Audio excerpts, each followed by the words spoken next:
Okay, welcome everybody. This is Car Shopping Questions and Answers. We are going to go deep on the 7 steps of the Cars from Home system we use to get below market leases, new cars, used cars from home. We don't need to spend more than 20 minutes in car dealerships, and you don't need to be a great negotiator. So if that's something that you like, that's me, Deshone, then welcome. Come on in. First thing to do, hit the like button and tap in, lock in. We'll be here for about 45 minutes, going deep on some financial strategy that if you use it, apply it, unlearn what the car business taught you to do for their benefit, you're going to be better than fine. I just leased a $54,000 Infiniti for $499 a month. I got $8,000 off the price of the car. Sitting at home, 2025. I haven't posted it yet. $8,000 off the price of the car from where I'm sitting at right here. The deal was done from right where I'm sitting at. This is where we want you to be. Now, obviously, I've spent a lot of time in the car business, 14 years. I've been teaching people online. But if you follow this, you can do this next week. You can do this week. This is how predictable the system is that we built. So we do these streams so that you can come and get access to information that you would never have access to. You're not, unless you've been in the car business or you have family that, even if you have family in the car business, you never have access to information that car sales people talk about.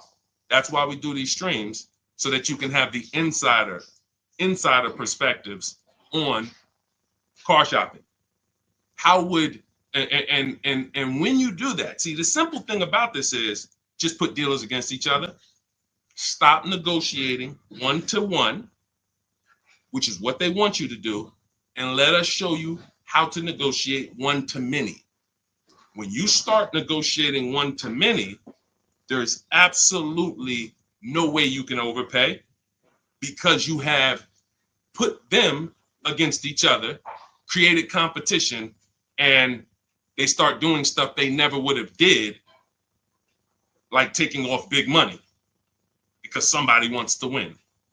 So that's the whole premise of the Cars from Home system. That's what we go deep on here. If that's something that's interesting to you, lock in, focus, hit some, I always say, type the $ in so I know who I'm talking to. Everybody that's locked in, type the $ in the comments, and we'll get the show on the road. Now, the entire stream is sponsored by my new digital book. It's called Cars from Home: 7 Steps to Saving Time, Money, and Avoiding Dealerships. It's 5-star rated. You can Google it. It has everything in there we'll be talking about today: leasing, purchasing, high mileage, below, everything. And you can go grab a copy for 75% off. It's normally $97. But if you're listening to this and you're like, man, this sounds good, let me go get me, and I want the whole blueprint, you can get yours for 75% off, but it's only for 30 minutes in my TikTok bio, my Instagram bio, the YouTube comments, or the Facebook comments. Now, let's get the show on the road. Is leasing a good option? Leasing is what most people should be doing, because they're not keeping cars. You are not keeping cars. You're not keeping cars long enough to make it make sense. Step 1 in our process of Cars from Home is something I call the 8-year rule. If you want to save money, if you care about your money, first thing you should burn into your brain is the 8-year rule. Because you're getting a depreciating asset and you're coming and you're buying it, and it's losing thousands of dollars in value every single year. Every single year. If you buy a car, what is a car today that's worth $40,000? Listen, get to your keyboards. I'm talking to the people that's locked in. Okay? I know it's a lot of people playing video games, streaming, doing all types of stuff, and they think they're going to hear something today on the side that's going to help them save 5-10 grand off their car, but they're distracted. So I need you to get to your keyboard, because I'm going to be asking you questions, and the people who respond to those questions and engage, where we're dialoguing, those are the people who save the most. Those are the people who get the results. You're not going to get the results just casually in the background listening to this. It's just not. It's going to make you feel good. You feel like you did something, but you didn't. So let's lock in. So a car today that's worth $40,000. What's that car worth in 5 years? Throw out some numbers. A car today that's worth $40,000. What is that car going to be worth in 5 years? Throw out some numbers. What's up, Goat? What's up, David Cesara? $40,000 today. What is the car going to be worth in 5 years? Deborah Alexander, good to see you. Throw out some numbers. Okay. 20, 25. Okay. 22, 18. Okay. I see 25. Depends on how it's driven. Gabby said 10. Listen, could be. Person puts 80,000 miles on it. Could be worth 10. Yep. Now you see this. No one's wrong. Now it's not worth 40. Will we agree? Can we agree? It's not going to be worth 40. Right? Car today is worth 40. Agree? It won't be worth 40 in 5 years. It won't be worth 30. Might be worth 15, 25, if you didn't drive it at all. But here's the point. It goes down in value. A lot. This is where you're losing in the short term. Because you pay all that money to buy that $40,000 car. How much is a car? How much is a payment on a $40,000 car? Some of you who've been in these streams, you know our rules here. You know our formulas. Every $5,000, X per month. I ain't gonna tell you because sometimes we get new people and y'all don't know. You don't know. So, how much is the payment on a $40,000 car? Anybody know? Anybody want to do that math real quick? 800. 800. Every $5,000 on the loan is about $100 per month. So $40,000 car is $800 a month, 5-year loan. So I could lease that same with a good lease deal. I could lease the same $40,000 car for $400 a month, $500 a month. Oh, Deshone, that sounds crazy. You got to put a lot of money down to get those deals. Listen, this is Danielle, $44,000 Audi, $550 a month. This is common. Look, $48,000 car, $597 a month. Common. So this is what you're doing when your question about leasing. If I could change one thing in this world, in the industry, more people would understand leasing. Because you guys would be driving wonderful cars. Like, look at this car that India got. She's paying $365 a month. Brand new. Hyundai Elantra Limited, $28,000 car. Call it 29. That is a $600 car payment on a 5-year loan. She's paying $365 a month. So you guys, there's none of these people out here, and no one's tried yet, but I'm waiting for it. It's coming. What's up, A? What's up, Al? Good to see you, Didi. Ernesto, I'm waiting for it. Somebody's going to come and try to justify the fact you're paying $300 more per month for the same car, but it's okay because you're buying it. Somebody's going to try to justify that. You can't, in a world where we're watching people who don't have much disposable income. We're watching people where the savings is not what we like it to be as a country. It's not like we're abundant with money. $200, $300, $400 a month matters to the public. If it matters to you, type dollar signs. If $300 per month, if you knew you were driving a car that you could have been paying $300 less a month for it, if that matters to you, type dollar sign so I understand who I'm talking to. This is leasing versus buying. This is leasing versus buying. I'm not seeing enough dollar signs. I see 3 people in here that's locked in. I see you, Jen. I see you, Heavy Dose of Soul. I see you, Glenn Davis. I see you, D. Adams. Tap in. I'm asking questions. Gabby. This is what we're dealing with. I had a neighbor. Some of you know that story. This is about leasing. Most of you, if you are not keeping the car 8 years, that's the first thing people under. Oh, I don't know if I should buy or lease. I could do either one. No, you can't do either one. Not and when. If you are not keeping the car 8 years, leasing is the best option, as long as you know how to get great lease deals. You cannot go into a dealer, sign these bad lease deals that people are signing, break the 1.5% rule, put all types of money down so you can get to some good payment and think this is what Deshone said, I'm leasing. No, you see these deals. You see the deals we post on these streams. You guys could go through all of our streams and you'll see the leases that we do look totally different.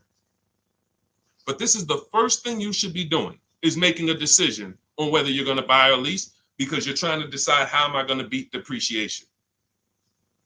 The car is going to depreciate. That $40,000 car we just talked about it 5 minutes ago is either going to be worth $10,000 in 5 years, $15,000, $12,000.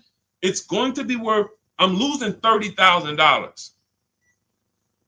So is there a way that I could acquire cars and not lose $30,000 over the next X amount of years or whatever? And if you're not keeping these cars, if you're keeping these cars, buy them. But what I'm seeing, and it seems like it's happening more, what do you think the reasons are people aren't keeping cars? What do you think the reasons are? I mean, we got Crying Tiger, we got, listen, I'm interested. Jesus, Rochin, Richard, I'm not talking to people that's keeping cars 8 to 10 years much. This is such a small number. That's why the mission is, wait a minute, if 75% of the people I'm talking to, and I talk to hundreds of people a day because, we're on live streams, 75% of the people I'm talking to are not keeping cars 8 years, but they're not leasing. Deshone, are we all losing? Yes. Yes. Is it, what do you think I'm on here for, trying to break these numbers down and show y'all what these lease prices look like, and show you people are driving brand new cars, because when you lease, you drive brand new cars. 2024, 2025, 2026, you're driving the latest car. You're paying very small amounts compared to purchasers. But this is for people who don't keep their cars 8 years. If you keep your cars 8 years, go and buy the car. Buy something you love. But what I'm finding out more and more is people are not keeping them. Why aren't they? Cars are not lasting. Cost too much to fix. That's a good point. Listen, you just made a good point, Mr. SRL. Things change. The dynamics of cars and how we fix them, how we repair them, how we maintain them have changed. The things that can go wrong used to be the things that went wrong were mechanical. Now some things that are going wrong are electrical. Your mechanic used to be able to fix the things that were mechanical. That's why he's called a mechanic. You can't fix things that's electrical. It's got to be a technician. Different. So people say, oh, well, if that's the case, I'm not keeping my car 8 years. That's a reason. Oh, I used to be a buyer. I used to buy my cars, keep them 8, 10 years, put 200,000 miles on them. I'm not doing that anymore. I need to move to leasing. But what you can't do is keep buying and get rid of the cars in 5 years and not count the cost. You're losing $5,000 minimum. $5,000 minimum. Just look at the payments alone. All right, we go much deeper in this on my book. And you know why we don't need to go deep? We compare. That's all. I don't need to beat a subject into your head like we're in college. That's why all we do is show you the comparisons. That's all we do. If what I'm showing you here is not shocking you, then me taking you and showing you the dynamics of a lease ain't gonna do it. If you're looking at somebody like Ansley, this deal I love, similar to what I got. He got an Infiniti QX60, $58,000. He's paying $554 a month. I got an Infiniti QX60. I'm paying $499 a month. I put $1,200 out of pocket, paying $499 a month. If these payments don't excite you, then you're too programmed. Because who has this vehicle? We got anybody on here that has this vehicle? We got anybody on here that has a QX60? Because I got 3 people on here right now that I can show you that got them. Me, Ansley, and Rosalie. Where's Rosalie? And Rosalie. Anybody have a QX60? I guarantee you I ain't paying this. And see, that's the part where it's like, let me open my eyes and listen. The leasing issue is the issue. It's the first issue, y'all. It's the first issue. If you hop off these streams and you're not keeping your cars 8 years and you still keep purchasing them, and you have the credit to lease, you got a 680 or above, you just don't like money. In fact, you hate money. You like giving it away. That's how bad it is.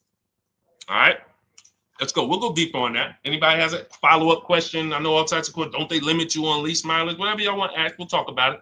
But I'll answer the questions as people ask them. Go ahead. Go ahead, Dolan. Do the leasing numbers work when we're driving more miles, though? Curious. Oh, that's a question I just knew was coming. Absolutely. Because leasing is not based on how much you drive. It's based on how long you keep the car. It's based on depreciation. So you're looking at 3 years, 12,000 miles. If you bought the car, see, I always say a car goes down in value like this.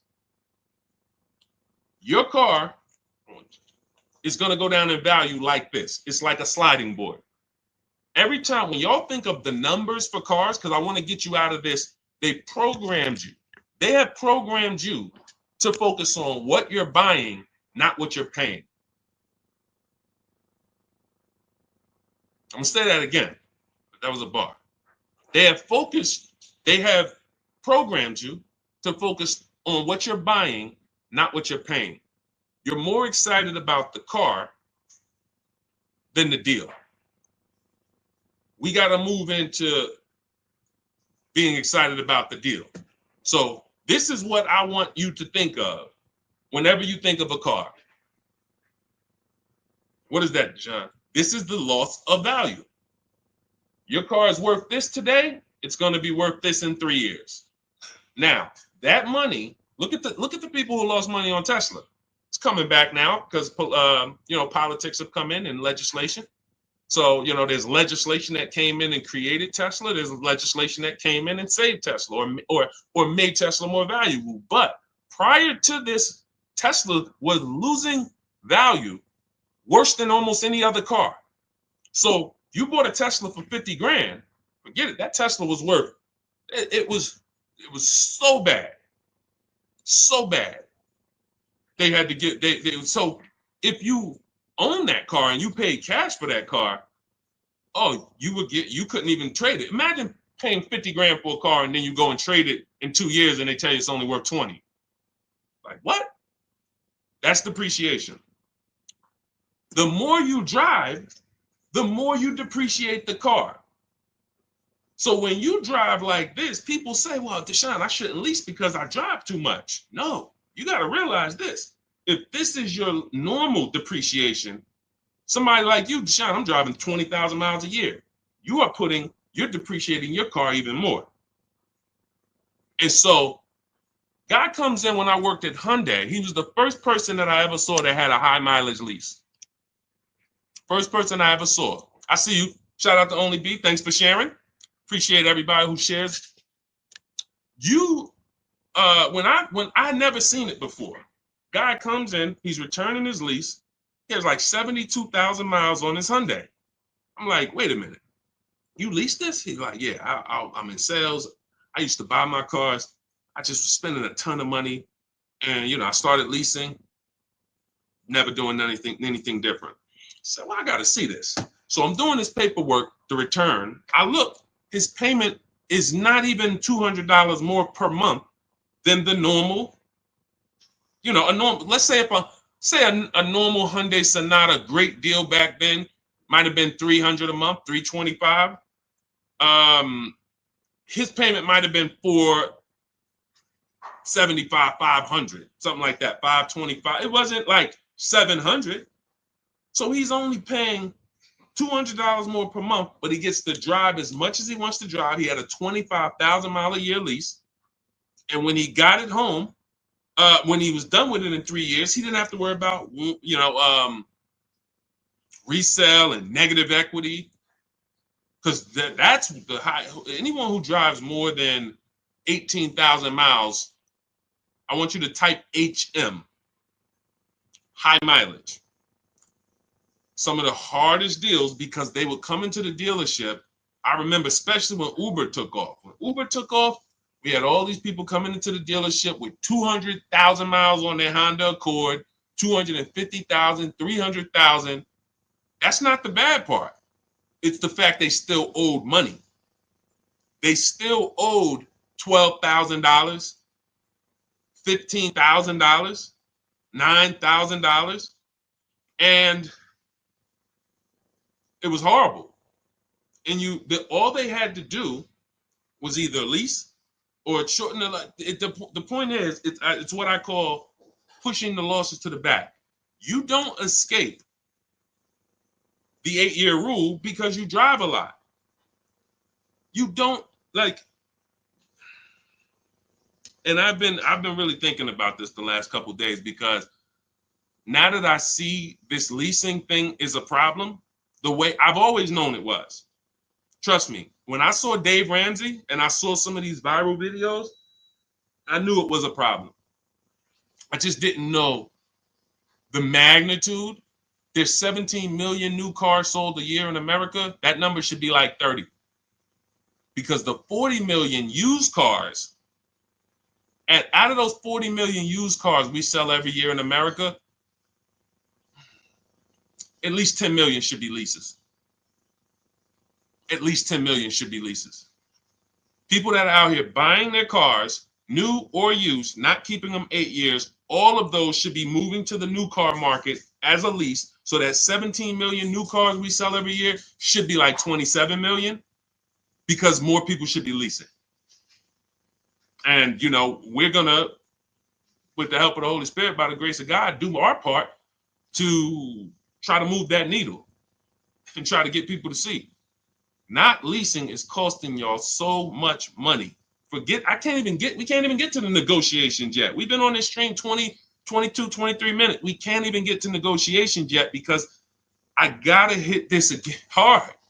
I want people realizing, like my neighbor realized, he had a Kia Telluride. He was paying $800 a month for it. His wife totaled the car. She had an accident. The car got totaled. He caught the 8-year rule. He knows we teach the 8-year rule. And he said, listen, Deshone, I noticed this 8-year rule you teach. I'm not keeping this next car 8 years. So I'm thinking I should be shopping for a lease. I said, exactly. He said, okay, I'm going to use the system. He uses our system, shops 25 dealers. I teach you how to shop 25 dealers in 20 minutes.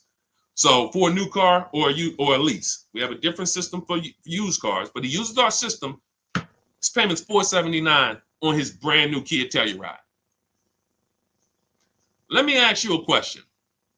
What do you think he thinks, going from having a car that he had for 2 years, he was paying $800 a month for it, to getting the exact same car in his driveway, and he's paying $479 a month for it? What do you think he thinks?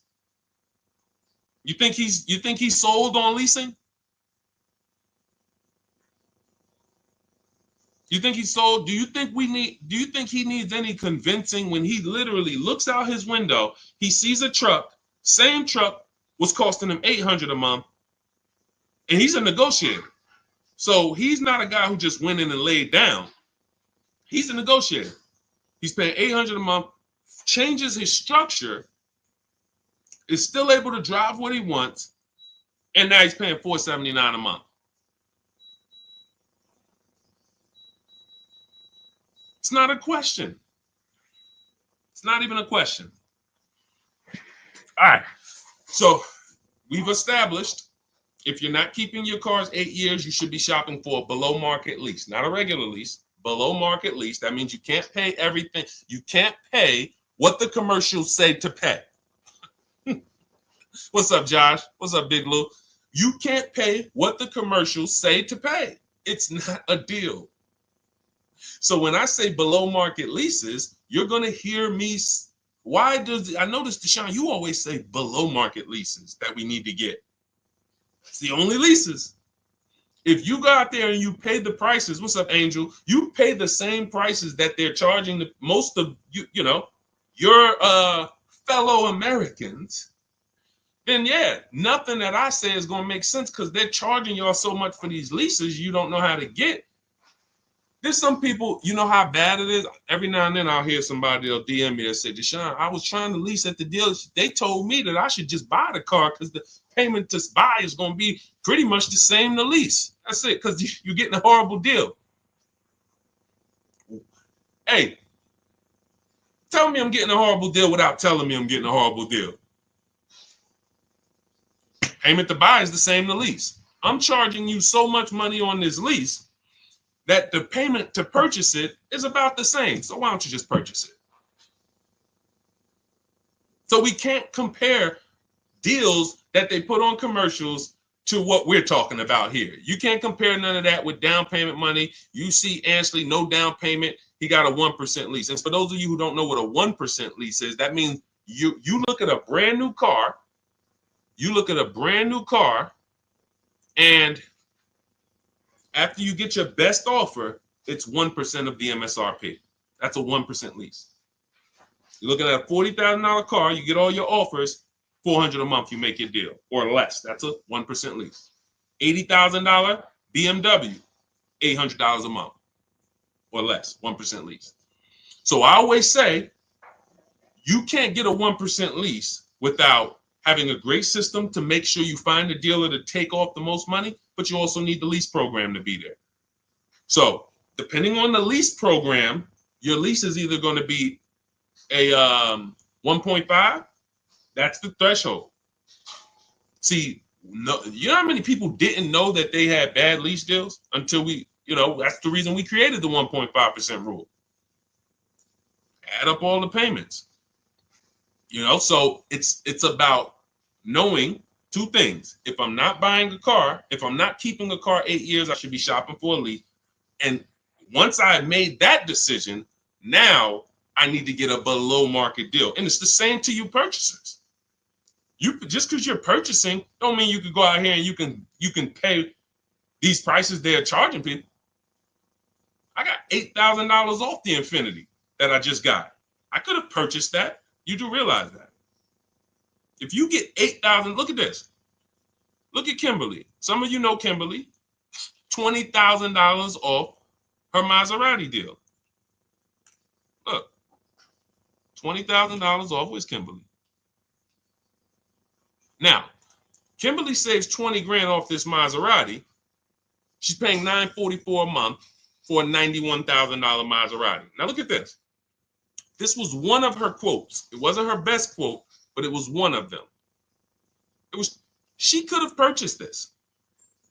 So once you get the money off, leasing it versus buying it, that doesn't matter. It's harder to get a great lease though because you need a program. You need a residual. You need support. The lease program has to be there. You don't use your own bank with a lease.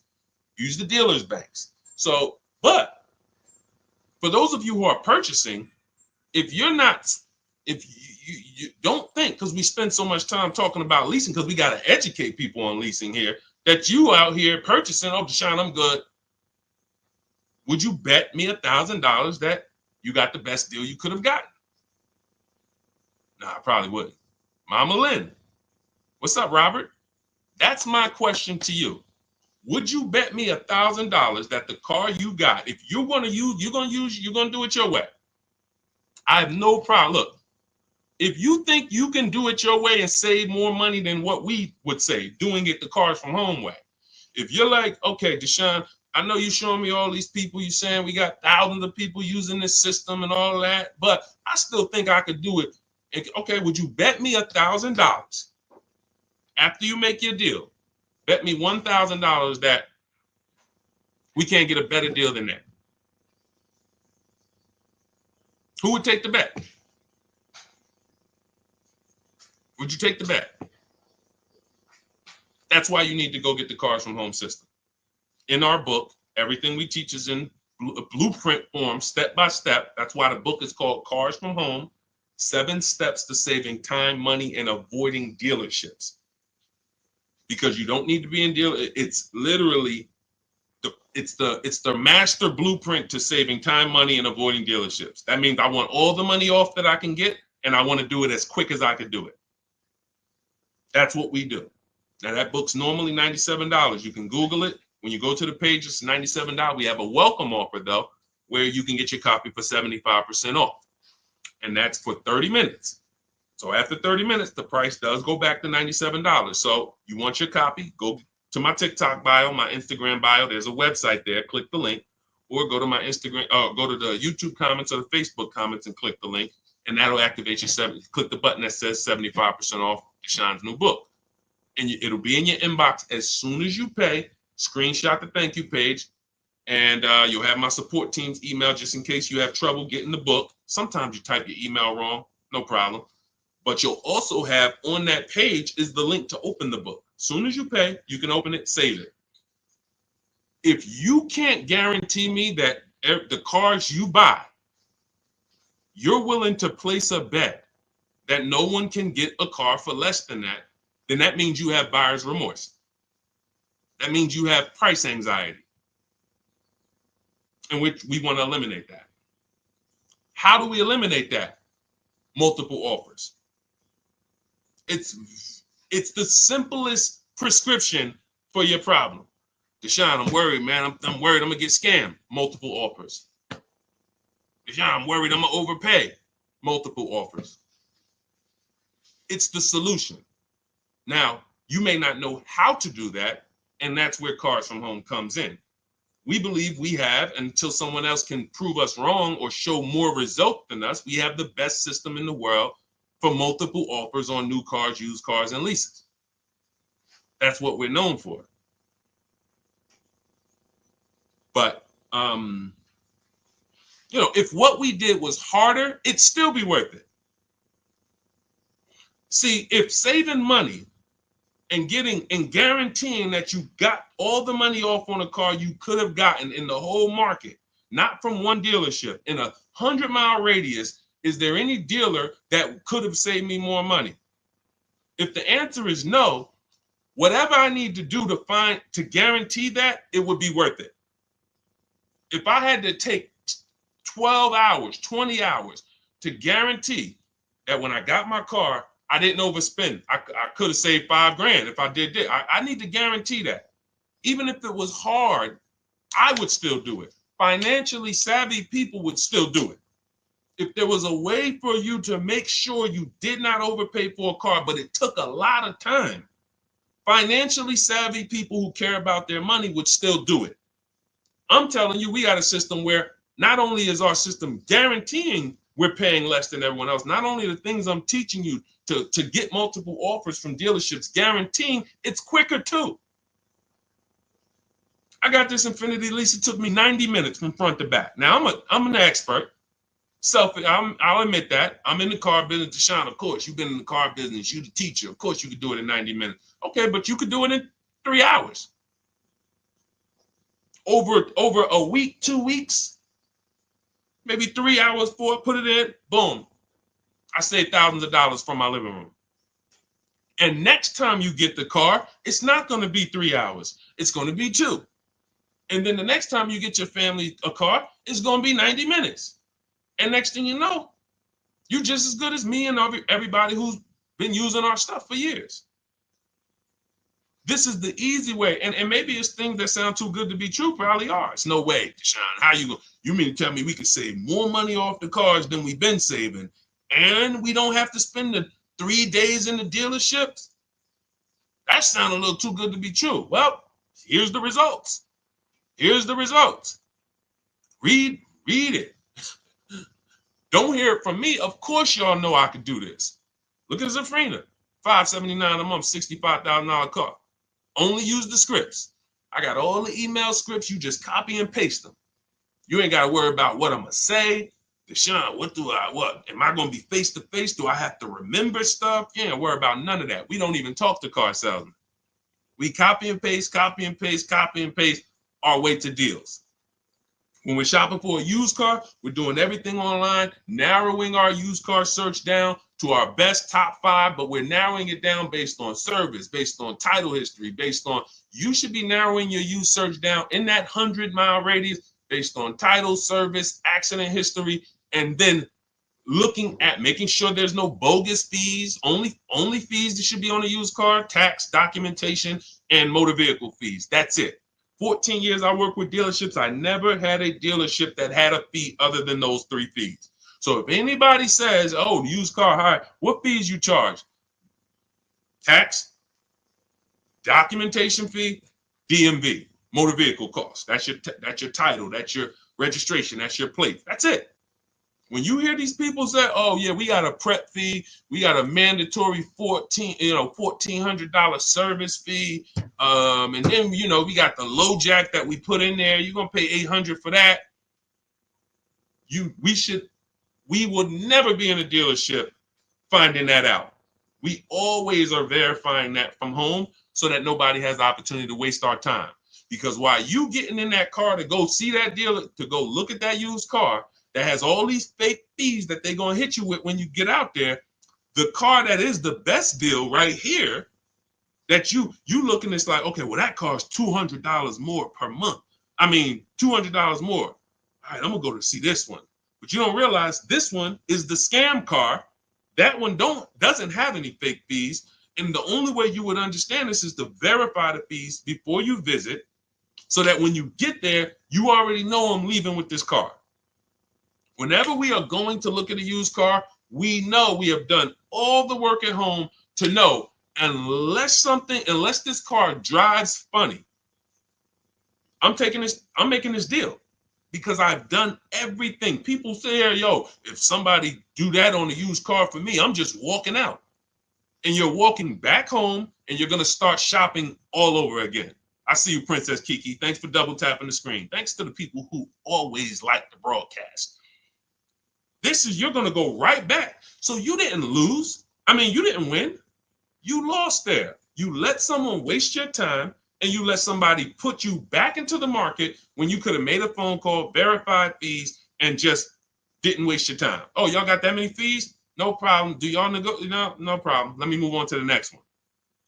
But what happens a lot of time is they scam you. They will scam the person coming in, and just the person will be like, well, I didn't know y'all had all these fees. And then next thing you know, they negotiated. But how do you negotiate fake fees? I think I made that video 3 years ago, 2 years ago, because during pandemic, just people are like, Deshone, I'm at this dealership. How do I get them to take off these $3,000 in fees they made up? You don't. See, because if you were dealing with a dealership that didn't have the fake fees, then what are we negotiating? The price. But when we are dealing with a dealer that has the fake fees, you're trying to negotiate the fake fees. And what are you not negotiating? If you're negotiating the fake fees, what are you not negotiating? The price. And watch this. When you're dealing with these dealers that have the fake fees, when they take off the fake fees, they're at the asking price. And they feel like they did you a favor. What's up, Latima? They feel like they did you a favor. If you will go, if there's a $20,000 car, and they say, all right, we want 20 grand for this car. Let's make up $3,000 in fake fees. Now, Latima comes in. Yeah, I saw this car online. Y'all was asking 20,000 for it. I'm interested. Now they fake. Hey, all right, yeah. With everything, you're gonna be at 28. Wait, I don't get it. You had it at 20. How do we get to 28? Well, we have these 3,000 in fees, 3,500. Then you got your tax, and that's where we're at. Okay, with the documentation fees, so you get. Now, you spend 2 hours there. They take off some of the fees. You just patting yourself on the back. I did a good job. I got them to take off all those fake fees. You paid asking price. Who got that? Who's clear on that? Who's clear on that? You went in, you spent 2 to 3 hours negotiating to get the fake fees off, to get it down to the asking price, and you felt like you won. You did not win. You paid the asking price. These are the illusions. And unfortunately, that's the car business. For people who don't know what they're doing, unfortunately, we never deal with that.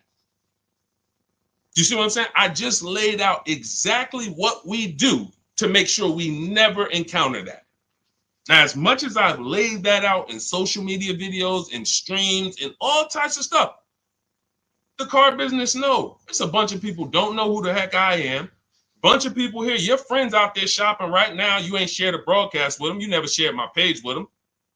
You know, I ain't talking to the community. I'm not talking to the community. I know the community, the people who always like, who always share. I'm talking to people who like you getting the information, and you know you got a best friend. You know you have a best friend. You've been on the stream for 30, 40 minutes with us, and you ain't share that with them. And they're going to be in that dealership tomorrow or next week or next month, and they're going to pay $3,000 in fake fees. And that's why the car dealers keep doing it. That's the point. See, it ain't about me. Oh, Deshone, man, you know, you just want us to tell people about. No. You asking, people have asked, Deshone, when the car business going to change? Everything you say, Deshone, it just sounds like the car business. Why do they allow this? When are they going to change? They're going to change when you change. That's when the car business will change. When we were there, we'd have appointments all the way up through the week. On a big President's Day sale, Labor Day sale, holiday, how many appointments we got? 300? On that weekend. Over that weekend, we might have 300 to 400 appointments on a Friday, Saturday, and Monday. When those appointments go from 300 to 200, 200 to 150, that's when people start worrying. That's when the car business will stop doing what they're doing. But as long as you, and as long as your friends, your family keep walking in those dealerships and saying, get me the best deal you can get me, ain't nothing changing in the car business. It's only going to be the small community of people who know what they're doing, who are wise. And when I say small, you know, our community is just off the people I know who have access to our information, the Cars from Home book, or either the Cars from Home. You know, I coach people too. We have a video program where we walk you through step-by-step videos. That's about 12,000, 13,000 people. That's nothing compared to the fact, I just told y'all, 50 million people a year buy cars. So our little, you know, praise the Lord, we are very, very, very fortunate and blessed that we get to impact people's lives, and we have, you know, we built a brand that has helped do it. But in terms of the market size, it's not even 1/10 of one. It's probably 1/10 of 100 of 1%. It's nothing. So you got 50 million people a year walking in the dealerships, want to do things traditionally, and just that's why they keep that multi-billion-dollar machine just rolling. Shared with my bro-in-law last week. Thank you so much, JC. I appreciate it. I appreciate it. We got to save our people. There is no one out here who is going to be in your corner when you overpay for your car. Ain't nothing you could do. You ain't seeing nobody suing dealerships. It's not happening. Let's stop it. You know, oh, I think I got a lemon law, whatever it may be. No one cares. It is buyer beware with cars. And that is why we take this so seriously, because we know once you make this decision, there's no one who's going to help you. If you make a bad decision, I remember I was at Mercedes and a person walked into the dealership and he was pissed off because he has a neighbor who is paying, hang on one second. He has a neighbor that he knows, or somebody he went to dinner with, same E-Class, same car, $200 a month less than him. He was pissed off. $200 a month less. Went out to dinner. Hey, man, I got the same car. Where'd you get it from? I got it over there at Paramus. Me too. Same car. They knew each other. They both leased it, in this particular case, his payment was $200 a month less than his. That's about $8,000 difference. That means this guy here, no, could be about 10. It's about 10. About 10. So that means you have two people, same market, bought the same exact car, similar price car. One of them got $10,000 more off than this one. When they found out, he was pissed. Nothing he can do. I'm never buying here again. That still doesn't change the fact you're $10,000 poorer because you didn't know what you were doing. You didn't have the skills to know that the market price on this car is a $10,000 discount. It's $10,000 less. And that's what's happening. The car business is they've mastered making you think you win. So that's it. That's why we want you to have the strategies so that you can proactively move through your car purchase. It's your agenda. You don't have to worry about your plan. Just bring your goal, use our strategy, and the success is guaranteed. You don't need the strategy. You don't have to figure it out. Deshone, am I going to have to be coming up with what to say, what to do next and all that? No, that's why it's called 7 steps. Cars from Home, 7 steps to saving time, money, and avoiding dealerships. Step 1 is the most important question, which we talked about at the beginning of the show. 8-year rule, leasing versus buying. Step 7 is delivery, which means you should not even be reading step 7 if you're not setting up delivery. People will be like, Deshone, I'm in the program, I'm using all the stuff, I went through everything. Do you have your car? No, I just went through everything. Okay, so you weren't doing the action steps? Like when I said, go on this website, put this information in, get this value. Did you do that? No, I was just reading everything. Okay, say that then. Because the way that our system is set up is, hey, Javon, what's going on? Yeah, Deshone, I need a car. What's the first step I should do? How many years you keeping it? I'm gonna keep about 10 years. I keep my cars, at least 10 years. Okay, so we're gonna purchase. Okay, do you have a vehicle you're replacing? See, that was step 1. Just that quick right there. You don't even realize we just did step 1. Now we move to step 2, equity assessment. You have a vehicle you're replacing? Yeah, I got something, I got like a 2013, it's paid off. Okay, perfect. Go to these websites right here: CarMax, Driveway, Carvana, KBB Instant Cash Offer, AutoNation, Car Gurus. Get those 6 offers. It's going to take you about 20 minutes. Call me back. Okay, perfect. Yo, Deshone, I got the offer. All right, who's the best offer? AutoNation actually made me the best offer. They're gonna give me $8,000 for it. Okay, perfect. Step 2, done. Step 3. All right, so let's talk about it. You're purchasing now. Let's talk about the budget. How you gonna finance the car? Pay cash? You're going, no, I'm gonna get a loan. Okay. Use this tool. Go to this website. It's gonna tell you how much you can exactly to the T. It's a calculator that I built. It's called the Perfect Budget Calculator. When you get your copy of your book, or if you're in my program, you have access to all these calculators we built. You can't get these on Google. There are proprietary, information.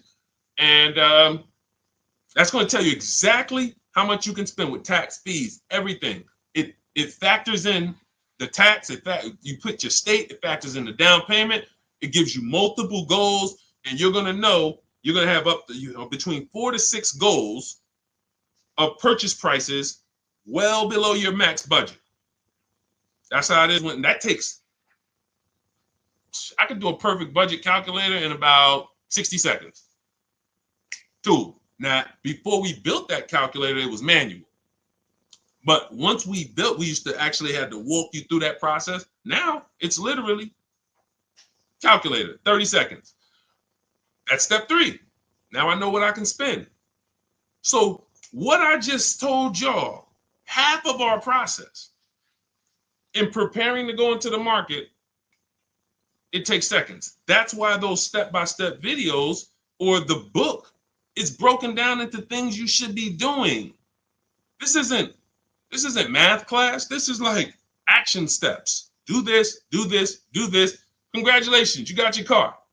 That's what it's about. That's what the Cars from Home system is about. It's not a learning system. It's not let's just sit down and I want to learn how to think the way Deshone thinks, all of this stuff. I want to be so good I could sell cars. No, it ain't none of that. All it is a step-by-step system online shopping system to get you to your cars. Okay, so now the book is normally $97. Some of you know, but we have a welcome offer for 30 minutes. You can get it for 75% off. That's $24, but you got to get to my TikTok bio or Instagram bio before the 30-minute countdown is up. Click the link there, or you can click the link in the Facebook comments or the YouTube comments. 30 minutes, you got your book for $24 instead of $97. Now, $97 is still a phenomenal price. You use that book. And I saw a comment said somebody said I love the book. JC, I'm gonna answer that. When you get your copy, make sure you screenshot the thank you page, because as soon as you pay, you get access to the book right then and there. And then once you get access to that book, download it, but screenshot it, because it has my support team's email on there. Sometimes you type your email in incorrectly, and we can't send a book to an incorrect email. But if you use this, it will be one of, guaranteed, top 3 most financially beneficial books in your library, unless you're just not going to buy cars. And if you cannot use a computer, don't get the book. I don't say that enough, and I should. And that's my fault. If you can't use a computer, if you can't copy and paste, this is not for you. You know what? That's actually something I want to make sure I make clear on almost every stream. Every single time I tell you about the book, you're going to start hearing me say that. Because I know sometimes it may seem like, Deshone, Cars from Home can help everybody. Like, you got used car stuff in there. I got bad credit. Yeah, that's in there. We got lenders, specific people we work with, specific for bad credit. Yeah, that's in there. All right, so it can help everybody, but that's not true. It's an online shopping system. So if you're not comfortable online, if you're not comfortable visiting websites, if you don't have a computer, you can't do this on your phone. So you need to have a computer, laptop, access. I don't care if you're going to the library, but you need access to a computer, and you need to be able to copy and paste.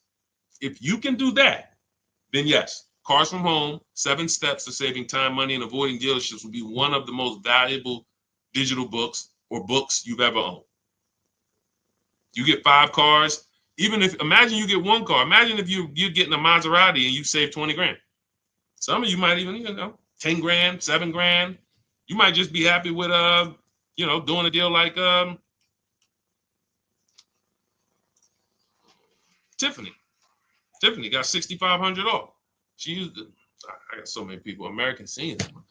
Anyway. Go ahead, Dolan. I can't show enough people. Go ahead, Dolan. Let's close out with a few more questions before we wrap. Go ahead. All of you who have questions, type them in. We'll try to get to as many as we can before we wrap. We're almost done now. Deshone, I love the book. Hey, my question is, thank you, JC.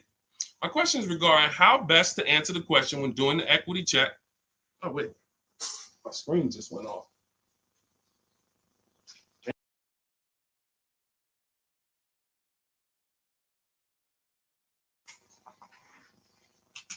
Why did my screen just go off? All right. Sorry about that. All right. We'll just finish it I don't want, because I'm going to have to keep looking to the side. Hang on 1 second. One of my monitors just went off.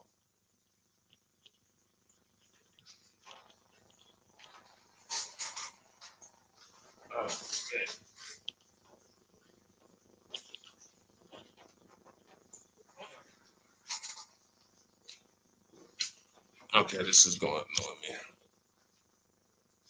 Okay. My fault, guys. I have 2 monitors, and the one in front of me, front facing, went out. And then I tried to plug it in, but now I can't.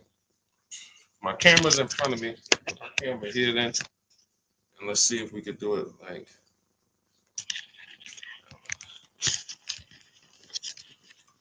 All right, so I'll face TikTok. Put it like that.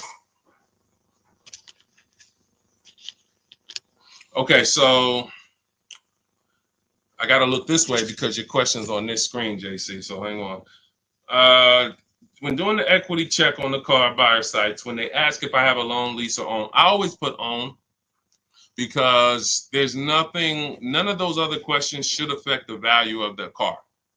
So even if if you tell me my car is worth 15, then I call and I want to set my appointment up, and then you find out I have a loan for 10, then that shouldn't matter.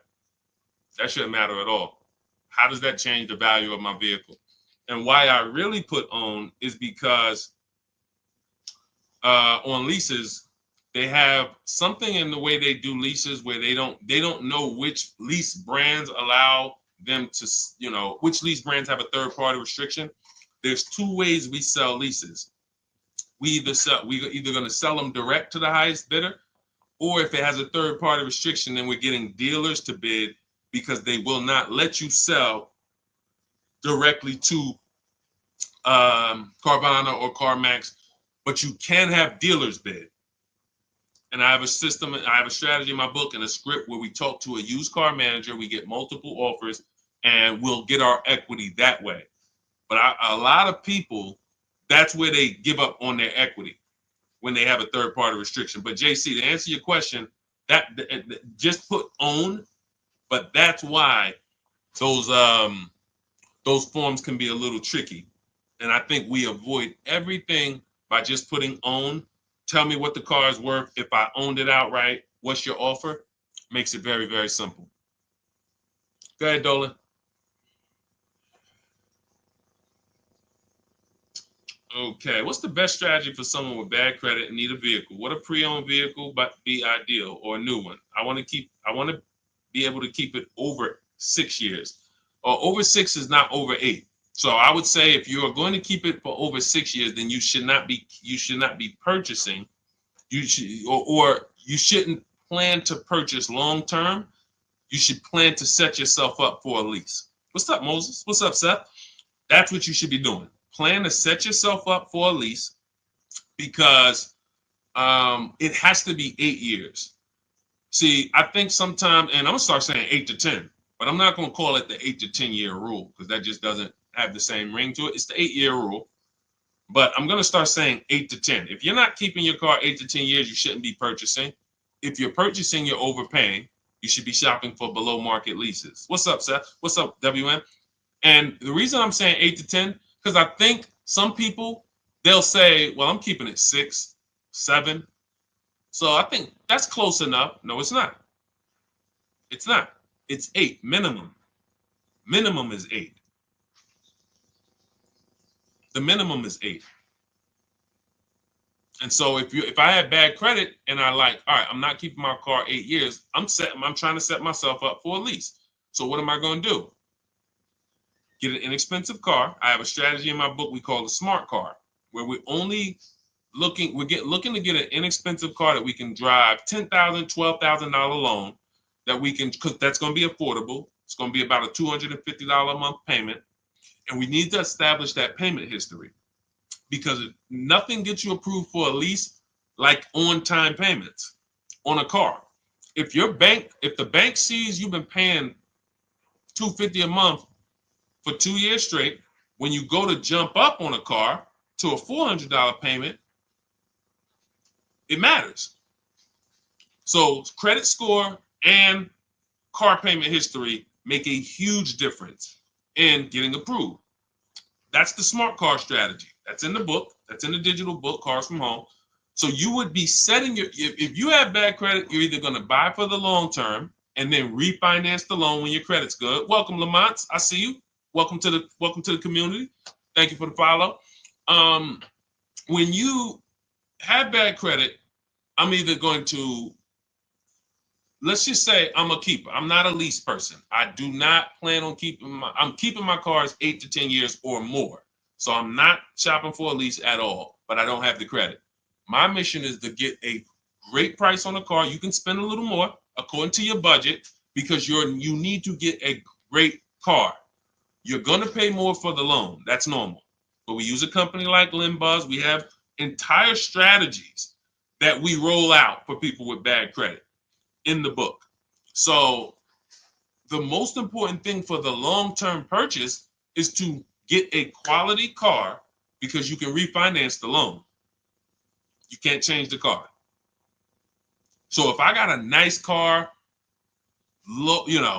well taken care of, I verified that it had great service records, great accident history. I verified it's a long-term car. It's a car that's known for going 200, 300,000 miles. We verify that in step 4 of my book. I have a quick thing we do, takes 5 minutes. We go to Google and we type in initial quality, reliability, longevity. And we do that we do 3 of those searches. And we make sure that the car we're looking for, some of the cars you're looking for, they're known for the transmission going out at 90,000 miles. Don't you think that's important to know? Some of you right now are looking at cars, you're looking at used cars with 80,000 miles on them, and you don't realize that that car is known for having transmission problems at 90 to 100,000 miles. That could be why the person dumped it. Because they know if I keep it here, as long as I get rid of it before 80,000 miles, I'm usually okay. Now they dump it off to a person who does not know how to verify that that car has bad DNA, and they're going to buy it. And then they wonder, oh, the dealership scammed me. Man, I got that car, man, the transmission went out on me in 6 months. But you could have done the step that we teach, verified that for yourself, and said, wait, this car is known for nothing. This car got about 10,000 miles before the data says transmission could start slipping. I think I'm gonna look for something else. You see what I'm saying? These are the things. So I'm doing that if I'm a long-term purchaser, bad credit, because I'm gonna get an incredible car, I'm gonna pay a great price for it, and I'm gonna pay a high interest. That's the only thing I'm gonna pay a high price on is my interest. I'm going to get a great price on that car.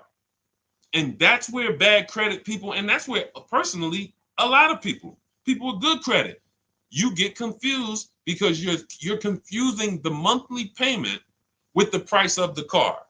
You're confusing the deal with the price of the car. I could have a 20% interest rate because I have bad credit, but I got a great price on this car. Look, watch this. And I'm gonna give you an example to really end this.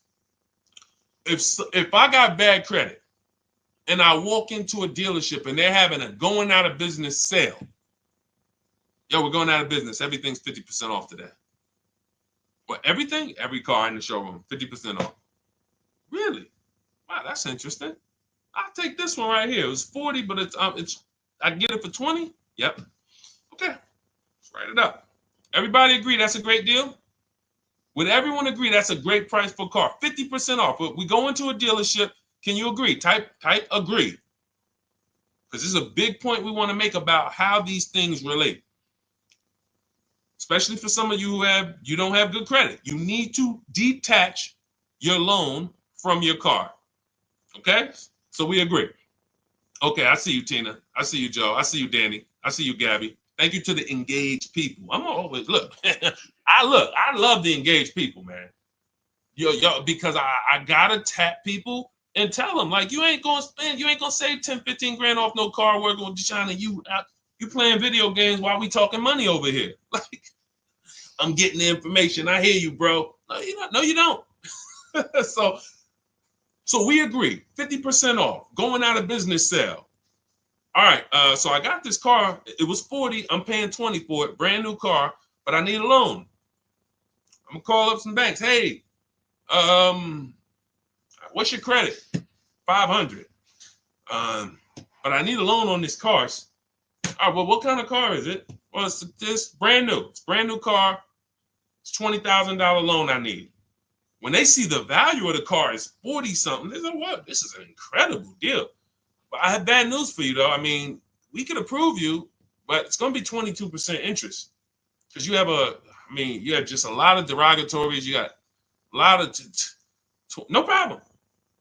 Now, I would search multiple lenders, but once this is the beautiful part. Close my deal at the 22%, get the best interest I could get. It's going to be high because I have bad credit, but I got a great price on the car. That is the difference. Because as soon as my credit is good, because I'm going to work on it, A year later, 18 months later, now I got a 690, 700, 710. I'm refinancing and I'm in a 6% loan and I'm chilling.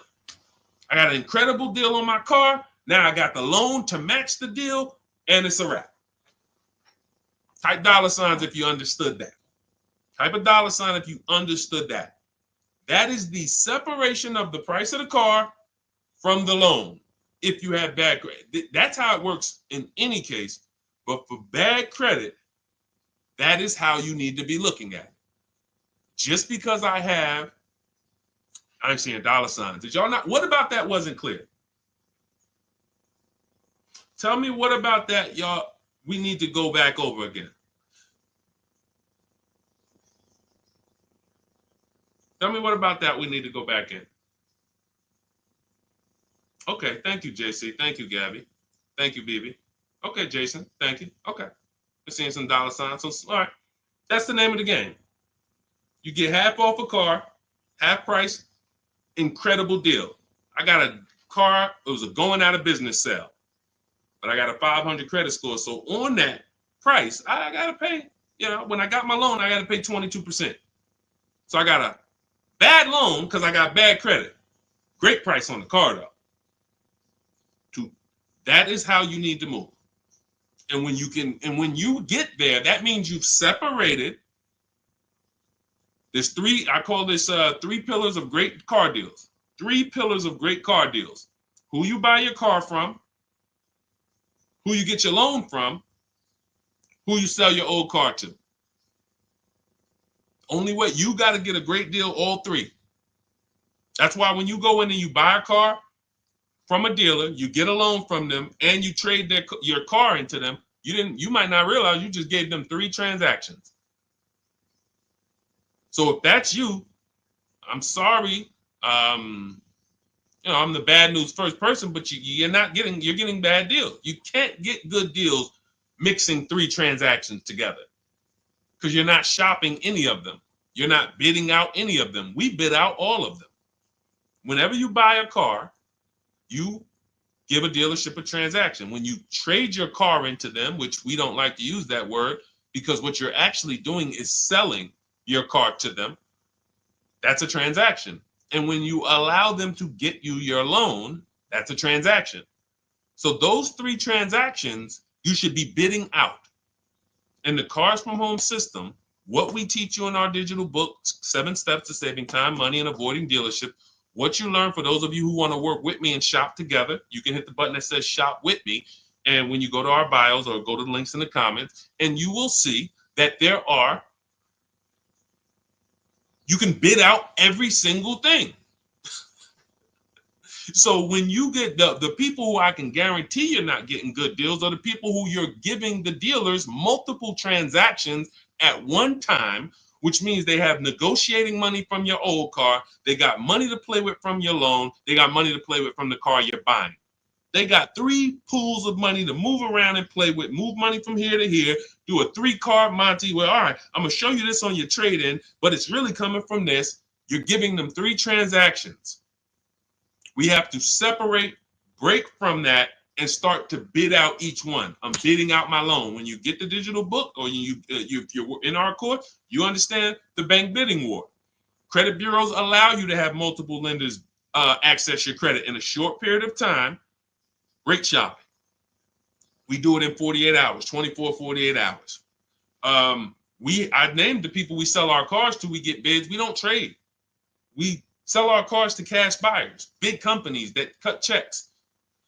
And then we bid out our car purchase. Whenever we're looking for a used car, we turn the entire marketplace, 100, 200 miles, into one big marketplace for us. And whenever we shop for new cars and leases, we contact 25 dealers to get 5 offers. We do it all online. This is all multiple offers. And when I tell you, this stuff takes minutes to do. So by the time you go to a dealership, get in your car, go to the dealership, we already done made deals. That's the Cars from Home system. Bidding, bidding, bidding, bidding. All right, so everything we talked about today is in my new digital book. It's called Cars from Home, 7 Steps to Saving Time, Money, and Avoiding Dealerships. That's what we hold it accountable to. Saving you time. You should not be in a dealership for more than 30 minutes using what we're talking about here. Ever. If you're in a deal, that should be a clue to you. Man, I've been in this dealership for an hour. It's got to be something I'm doing wrong here. Yes, that's a good clue. That you're okay, that's okay. Because you're new to the system. As you learn it, have these boundaries to remind yourself, wait, Deshone said I ain't supposed to be here for more than 30 minutes. That's it. So now we move to every part of the system of car buying you never have to worry about again.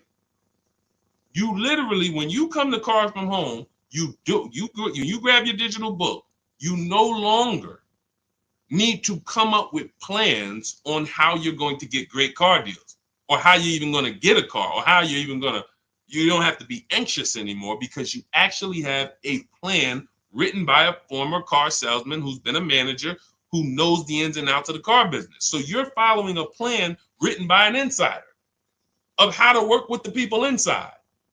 And I'm no longer inside, so I don't have a vested interest with if I was trying to coach you while I still was working for Mercedes, it's certain things I can't say because I can't teach you how to bid against, it's certain, I can never write that book being in the industry, but outside of the industry, for sure.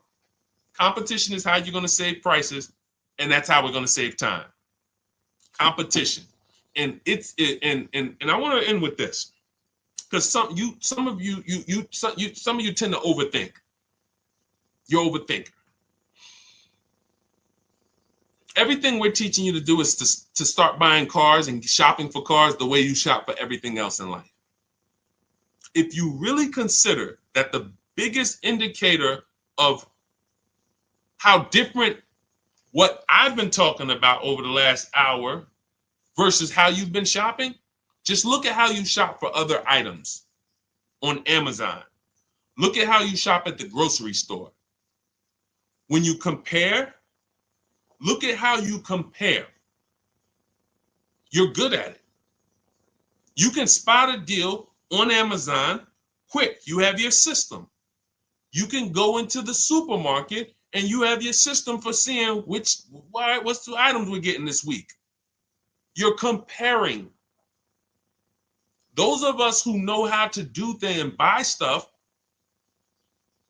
if we're getting good, we're comparison. It's comparison shopping. Car buying is the only thing that I've seen where we just throw all of that stuff out the window. You let them convince you to throw all of that stuff out the window. You see that blue car there, you're like, oh, I like that blue in there. What could you do on that? Instead of saying, I like that blue one, I wonder how many of those are within 100 miles of me. See the difference? Because cars are cookie cutter. So if I saw a blue car, I'm like, man, I like that. Oh, that's a nice blue Honda Civic. There's 100 of them within 200 miles of me. I need to find the one that's going to be the best price. And that's what we do. That is what we are known for. That is what we hold ourselves accountable to. So if you want everything we teach, grab my new digital book, Cars from Home, 7 Steps to Saving Time, Money, and Avoiding Dealerships. Normally $97, but part of my welcome offer, 30 minutes, you can get it for $24, 75% off. Go to my TikTok bio or my Instagram bio, click the website there, there's a link, or go to the YouTube comments or the Facebook comments, put a link there for you. And when you click that, you'll see a button that says activate 75% off Deshone's new book. And that's a digital book, so it'll be in your inbox in 5 minutes. You'll be able to use everything we're talking about for the rest of your life. And as I update the book, I update the file. So make sure you keep the original email because when I do update that book, you go into that email, you open it, you'll see, wow, books looks different. Yeah, we updated. Vroom went out of business a year ago. We had to remove them from the book. If I had 10,000 books in print, they're all worthless. Not even worthless. They're not worthless because there's tons of other value in there. They have an inaccuracy. We have 10,000 books now that now have an inaccuracy because there's companies in there that we get offers from when we sell our car. There's companies in there that vroom when we want to shop used cars, but they're out of business now. But the minute they went out of business, we went in, we updated the file, Everyone opened their books. They never saw a room again. That's one of the benefits of a digital book. So that'll be in your inbox. You'll have access to all the scripts that you're going to use to talk to the dealer, to email the dealerships, not talk to them. You're going to have access to the templates. You're going to have access to all the calculators that I've built. I believe we have 5 or 6 custom calculators. And just an entire strategy that you no longer have to think. It's all laid out for you. All you have to do is trust the process and unlearn. Don't bring any of the garbage from your or how you were taught to buy cars, lease cars. Leave it at that door. Come here with a blank canvas and just say, Deshone, I'm depending on this book to show me how to save more money on cars than I have ever saved. If you come like that and just trust the process, be one of the most valuable books you ever had. Thousands and thousands of dollars will stay in your house. Okay, that's what I hold myself accountable to when I was writing it. All right, so grab your copy. For those of you who want to work together, there is a program we have. It's called Shop with Deshone. You'll see a button there. Not everyone is going to qualify for that. That's why I don't talk too much about that. But if you're interested in seeing if you qualify for that, just go to those same links and just click the button that says Shop with Deshone. And then you'll be able to dive deeper on the qualifications. That's when we coach together. We do coaching calls twice a month. And we have a private Facebook group. When you guys see me share these pictures from all these people, you're like, where are all these people? They're in my private group, and they're using the exact same system, the 7-step system that you have in Cars from Home, my blueprint. So whether it's just a different learning style. Some of you like do it yourself, go grab the book. Some of you like a community and to do it with you, hit that Shop with Deshone button. And other than that, this is what we do. I appreciate you guys checking in. Had a lot of fun today. We'll be back for another stream soon. For all of you who got your book, use it. Please email me when you get your deals. Make sure you just shoot me a picture. I sent out a couple emails. You will, we love getting those. Please send me those. All right, and enjoy the rest of your day. God bless you. I'll see you soon.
Usually, when we're live on 4 platforms, and we're going to be answering a lot of questions about car shopping.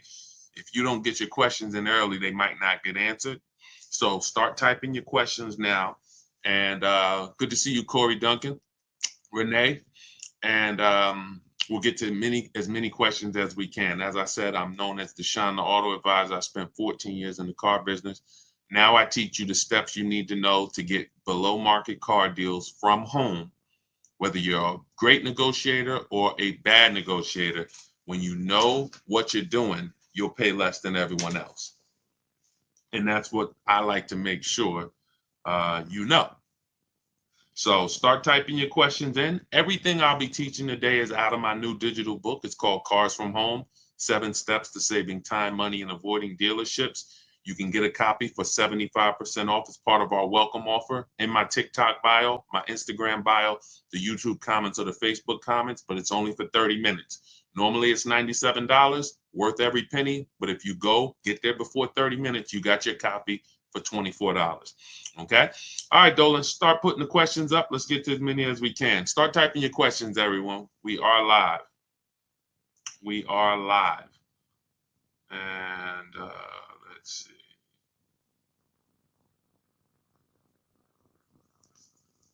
Go ahead, Dolan. We're ready for you.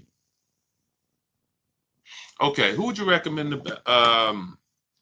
Oh, that was the one I answered, manually before we came on. I see we got questions coming on Instagram. Yeah, we got a lot of questions coming in. So let's go. We did that one already, Dolan. I didn't really, I answered it, but I didn't answer it, I didn't, I called it out. What's the process of purchasing a car in the name of your business? Well, the biggest thing to understand is that nothing changes except who you're going to put the whose name is the car going in. That's the big thing. Whenever you're buying a car, leasing a car in the business name, you still got to shop. You still got to get the best deal. You still got to make sure you're not overpaying for your financing. You still got to make sure that you're getting the most money for your old car, not your trade. We don't trade. We like to sell these cars. So all of this stays the same. The only thing that changes is when it's time to buy the car, you ask, when they ask whose name is the vehicle going in, it's going in a business name. Depending on the type of deal, you might need commercial insurance, depending on what type of vehicle you're getting. But other than that, the process of getting a great deal in your business name, 95% of it is the same as getting a great deal in your personal name. Shopping multiple offers. Don't make a decision until you see at least 5 offers. You see a $5,000 price difference between the best offer and the lowest offer. You pick the best offer, you get out of the market. None of that's going to change, regardless of whether it's in your personal name or the business name. Okay, go ahead, Dolan. Now, there are people trying to teach you how to buy cars in your business name without personal guarantees and all of that. I don't teach that. But yeah, everything else is the same. People are overpaying like crazy buying cars in their business name. When is the best time to purchase a new vehicle? So there's no best time. It's a lie. It's marketing. And if you think about it, car dealers they've gotten us to do things that benefit them, regardless. Come into the showroom at the end of the month. It benefits us. Come into the showroom on the weekends. Benefits us. As long as you guys continue to go into the dealers are going to continue to be the same. When you guys stop going in and you start going to your computer, where we make our deals from. When you see me share people on this screen, people like Danielle, Greg, Bonita, Tope, Aretha, all of these people that you see me share throughout our streams, these people are making their deals from home. And that's where you want to be, because whenever here's what you want. You want a desperate deal.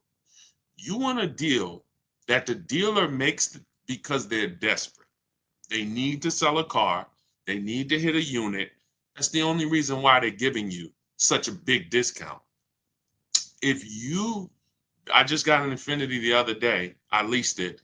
I saved over $8,000 off the vehicle. That particular dealer that won the bid for my business, $499 a month, $1,200 out of pocket. It's a $54,000 vehicle. They needed that deal. That wasn't a deal they want to make with everyone. And what they've taught you as dealers, they've taught you that the deals that you see on commercials are deals.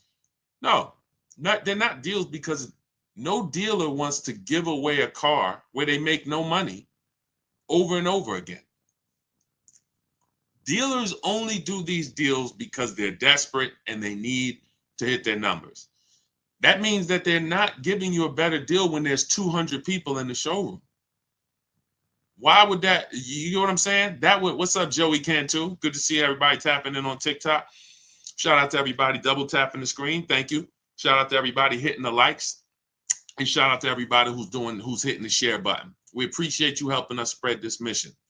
We can't get this financial literacy out without the people who help us run these numbers up. So we appreciate you. What's up, Messi? Good to see you. Yeah. So when the showroom has 100 people in it because it's a holiday, that's the illusion that you're getting a better deal. But no one's. Why would we need to give you a better deal when there's no desperation? We have people all over the place. We got 100 customers in here. We have more customers than cars. Why would we be giving you a better deal? But Years and years of commercials have helped people think that they're going to come into the showrooms at the end of the year. They're going to come at the end of the month thinking they're getting a better deal. And that's fine. It works great for car dealers. But what we know is we position ourselves. Sometimes the first week of the month is the best deal. Sometimes the second week, when car dealers look around and they see they haven't sold a car and it's the 10th of the month. They got to, they got to sell 200 new cars. They're only at, 30. So they're behind. See, what they've taught you is every month at the end of the month, car dealers just need to hit their numbers. Every month at the end of the month, come on in, because car dealers need to hit their numbers. So no dealers hitting their numbers on the 20th.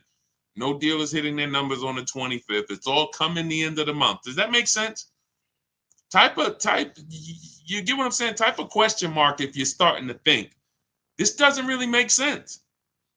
You tell us to come into the showrooms at the end of the month. You tell us we're going to get a better deal, but then at the same time, the place is so full. You could tell us no. You could throw us out, and you're still going to win. The end of the month is the time where dealers name their price and they say, hey, take it or leave it. We got too many people in here. Listen, Mr. Duncan, we appreciate you, but listen, we got way too many people in this showroom. The price is $6.99 a month. That's the best we can do for you. Listen, I'm sorry if it's not in your budget, but we gotta, that's the best we can do right now. Now they're letting you go. See, the last thing they want you to do is shop their competition. They don't want you to shop their competition. So they're gonna let you go, knowing that you're not gonna go shop. And that's how people just end up saying, well, I guess I'll just take whatever they're offering. There's no desperation. So that's why I want to, as we just pass through holidays and we're going into more holidays, I like to get that out the way. Let's get that out the way. Let's get the foolishness out the way about the end of the month, better deals. And you can explain this to people from now on. Whenever somebody comes and tells you, hey, end of the month, you just ask them, how desperate are the car dealers at the end of the month? If they're not desperate, they're not going to make good deals. It's simple. So what you want to do is you want to be positioned. You want to be positioned, reach out to these dealers, let them know who you are, and you want to have 2 dates. 2 dates. Every time you buy a car, 2 very important dates. Soon as date, this is the soonest date you can make a deal. You should not be talking to dealers about prices until you can make a deal. Second date is the no later than date. This is your deadline. This is your lease is up. You've used your extension. This is you need a car. You got to get to work. You want to have those 2 dates. And you want to be shopping in between those dates. You want to be positioned in between those dates. That's why we reach out to dealers early. We're having conversations with them. If you have a lead, I always like to see you shop for at least 3 months. At least 3 months, because the offers are going to change every month. The used car prices are going to change, and you can monitor those deals. So I wouldn't say there's a best time to purchase a car, but there's certainly a worst time. And I think the worst time is when you need it and you're desperate in the dealership and you're there when they told you to come. That's just my opinion. I have never, because you can't get anything done from inside the dealership. You just can't. Can you get offers from competitors from inside the dealership? Can you get offers for your trade-in from inside the dealership? Can you get offers for your loan from inside the dealership? No. That's why it's the worst place to be. Just talk to these dealers online, let them know what you're looking for, and then work your deals that way. You could do it my way, you could do it your way.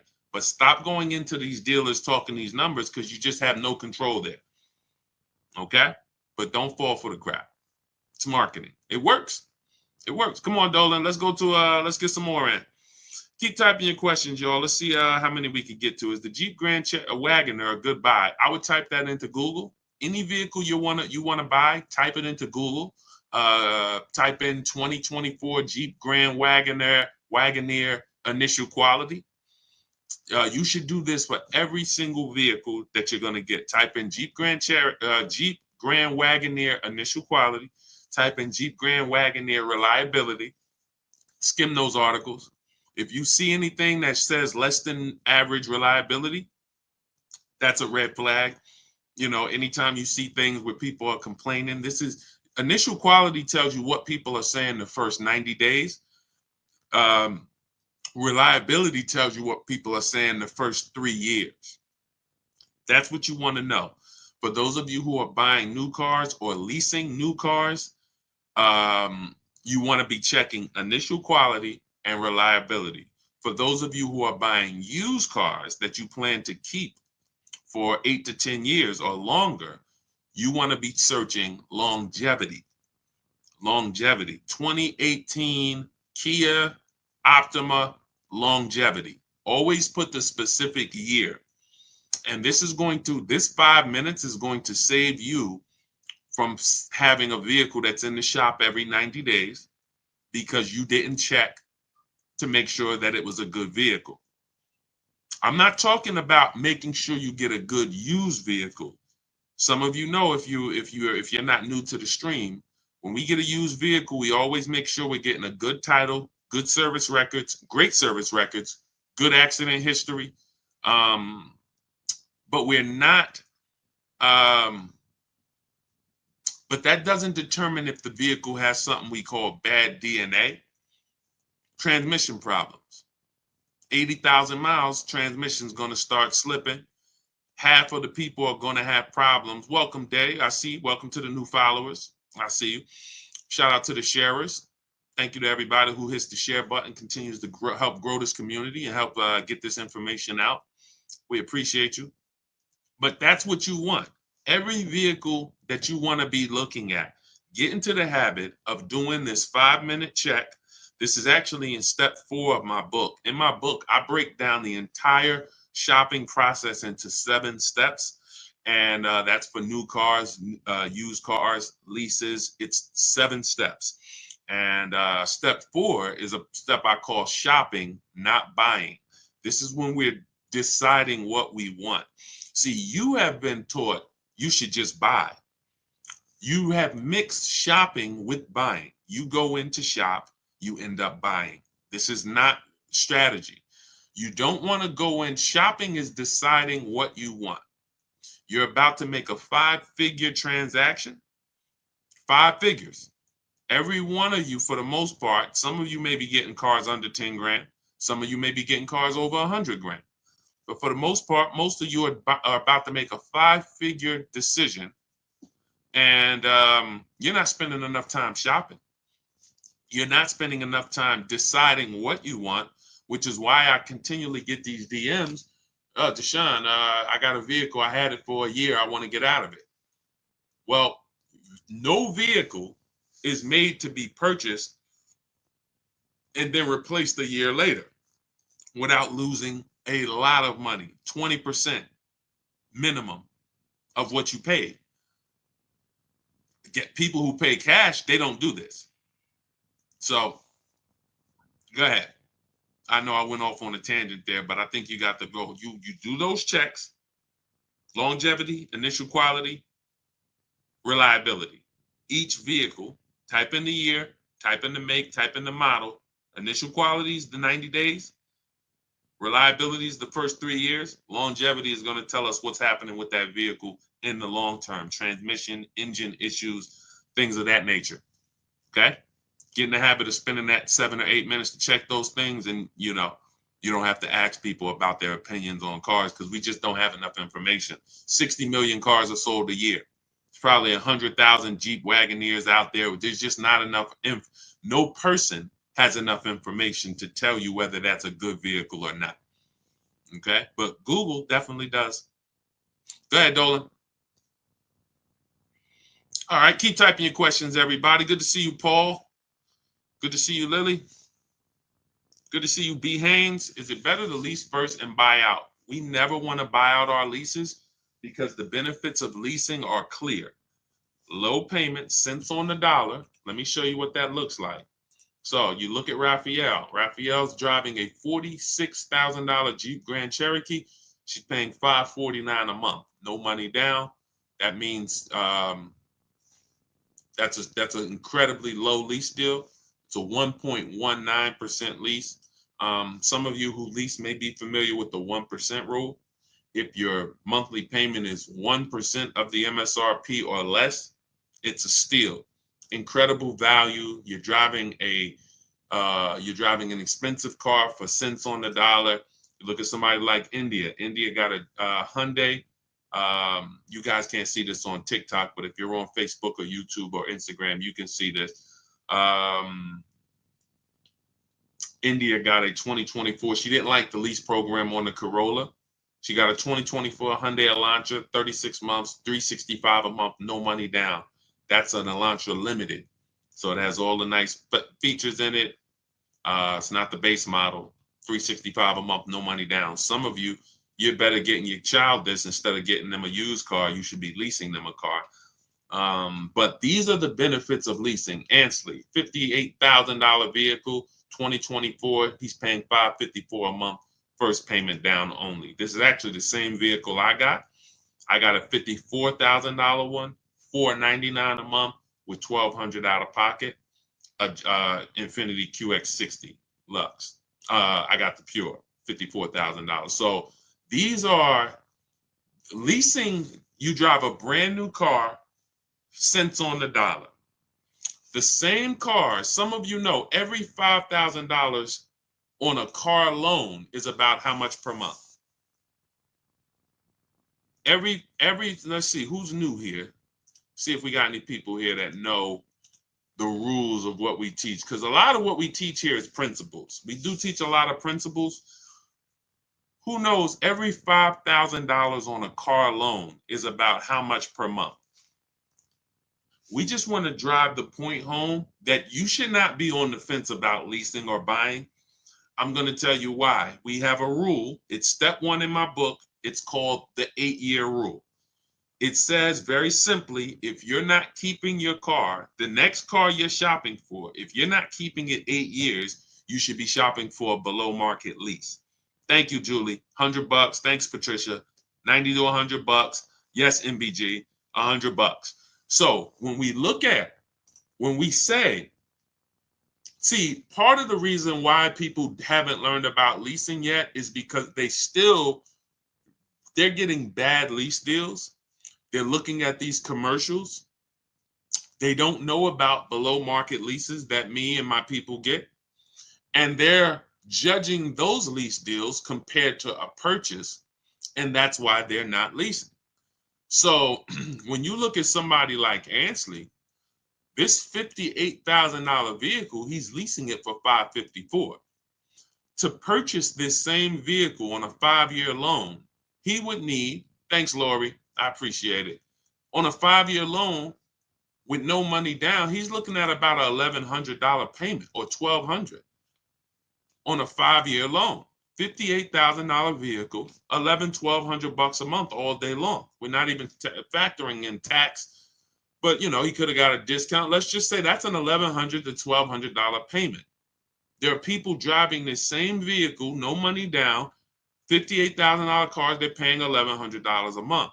Maybe they took a 6-year loan, or God forbid, a 7-year loan, because that's what people who can't afford they can't afford some of these monthly payments for these cars they're buying, and they just take the loan longer. Just give me a 7-year loan. Give me an 8-year loan. Some of you might not even know how long the loan is. That is a problem. That is a problem. Because what they're trying to get you to do is make bad decisions based on affordability. I see you. Thank you for double tapping the screen. Every time you hear something you like on TikTok, just double tap and y'all continue to see those likes go up. And TikTok lets everyone on TikTok know we're talking serious business over here, brings more people over. So thank you to everybody who's double tapping that screen. We appreciate you.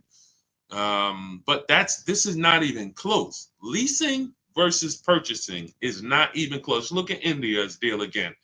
This Hyundai Sonata Limited.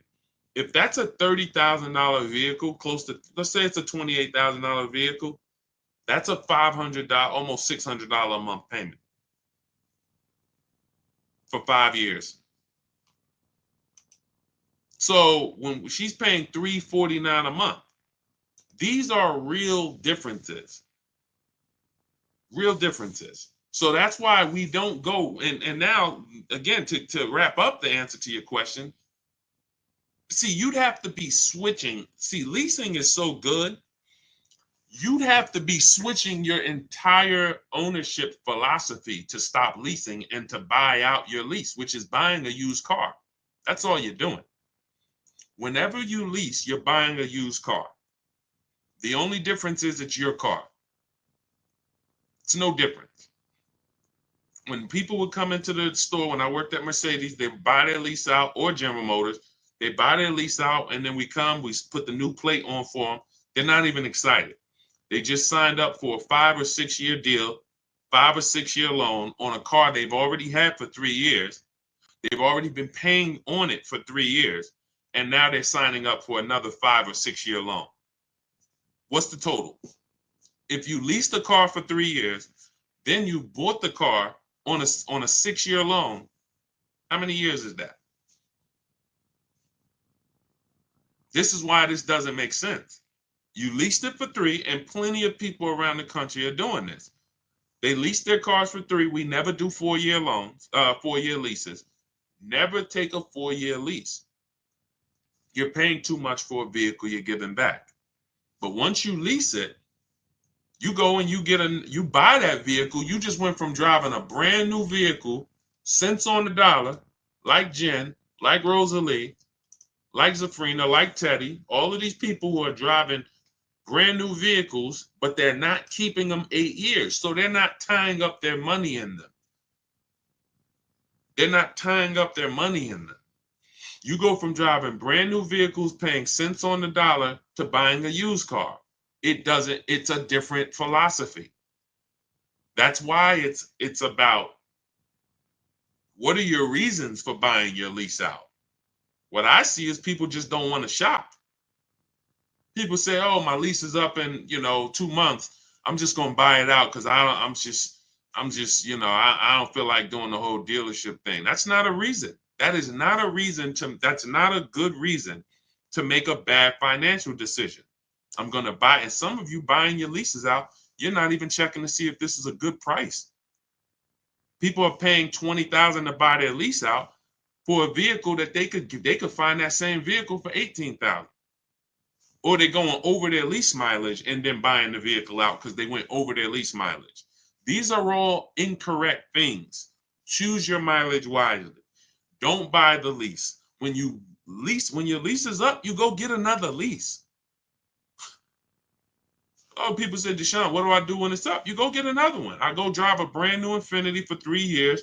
Perfect. That's up. I'm going to go drive something else for 3 years. And that's what I'm going to do. I'm driving brand new vehicles. They're always under warranty. I'm paying super low payments. I get to keep lots of cash flow in my house because my car payments are low. We've never had a $700,000, $800,000, $900,000 car payment. In fact, before this one with the Infiniti we didn't even have a $400 car payment. These are the first payments we have that are in the fours, and they're for 50-something $1,000 vehicles. It's just not even. Any questions you guys have about leasing, feel free to ask. That is certainly half the battle. Besides you not knowing how to shop dealers and put them against each other, the leasing versus buying is losing you thousands of dollars. Every time you purchase, but you should have leased, you lost thousands of dollars. $5,000 to $7,000 each car, maybe more, because you just can't put a price on. Zafrina here, $65,000 vehicle, she's paying $579 a month. Incredible lease deal that she got using our system. So if you want to know, obviously, hey, Deshone, I need to know about leasing, and then I need to know, how do I get these deals? Deshone, I'm not leasing, I'm purchasing, but how do I make sure I save all the money off of these cars? That's all in my new digital book. We used it. This is everything we talk about here. You want to learn to put dealers against each other. Stop negotiating with dealers, start making them bid, because every dealer has a different price. Remember this. It's like when you walk into a supermarket, if you see spaghetti sauce on sale, $3.99. You walk into another supermarket, the exact same spaghetti sauce is not on sale, it's $6.99. And then you walk into another supermarket and you see another sale, the exact same spaghetti sauce is $1.99. How is that possible? Retailers are selling for a different price. Same thing with cars. One Nissan dealer has a different price on the Nissan Altima than this Nissan dealer. Everyone is different. So in order for you to save the big money, you want to start saving the big money, and you want to guarantee that you save all the money you can, you need a system that's going to start making dealers bid, that's going to allow you to see all the options in the market instead of this, what NADA told us when we sold cars. Customers only visited 2 dealerships. That's NADA, which is a huge company that reports to car dealers and tells us what's going on in the market. They told us you're only shopping 2 dealers. That they're using that against you. They know you're not going to shop more than one or 2 dealers. So what you want to do is change that philosophy, learn to get at least, I have a system where I teach you how to get 25 dealers to compete for your business. Takes us 20 minutes. It's called the 25 to 5. We do this for new cars and leases. So all of this is in my new digital book. It's called Cars from Home, 7 Steps to Saving Time, Money, and Avoiding Dealerships. I want you saving time. I don't want you in a dealership more than 20, 30 minutes ever. I want you saving all the money that you should be saving. And I want you avoiding dealerships. You should not be talking numbers in dealers ever. All of this I'm going to lay out for you and teach you in my 7-step book. You can go get your copy. It's normally $97. But if you get to my TikTok bio or the Instagram bio or the YouTube comments or the Facebook comments, click that link before 30 minutes, you got your copy for $24. That's our welcome offer. All our new people, we give you a welcome offer where you can get your book for 75% off. So you won't pay the normal $97. You'll pay $24, but get there before 30 minutes is up. Now, as soon as you pay, make sure you save, screenshot the thank you page. You can open the book right there. It says as soon as you pay, click here to open your book. Then you can actually, we email you a copy.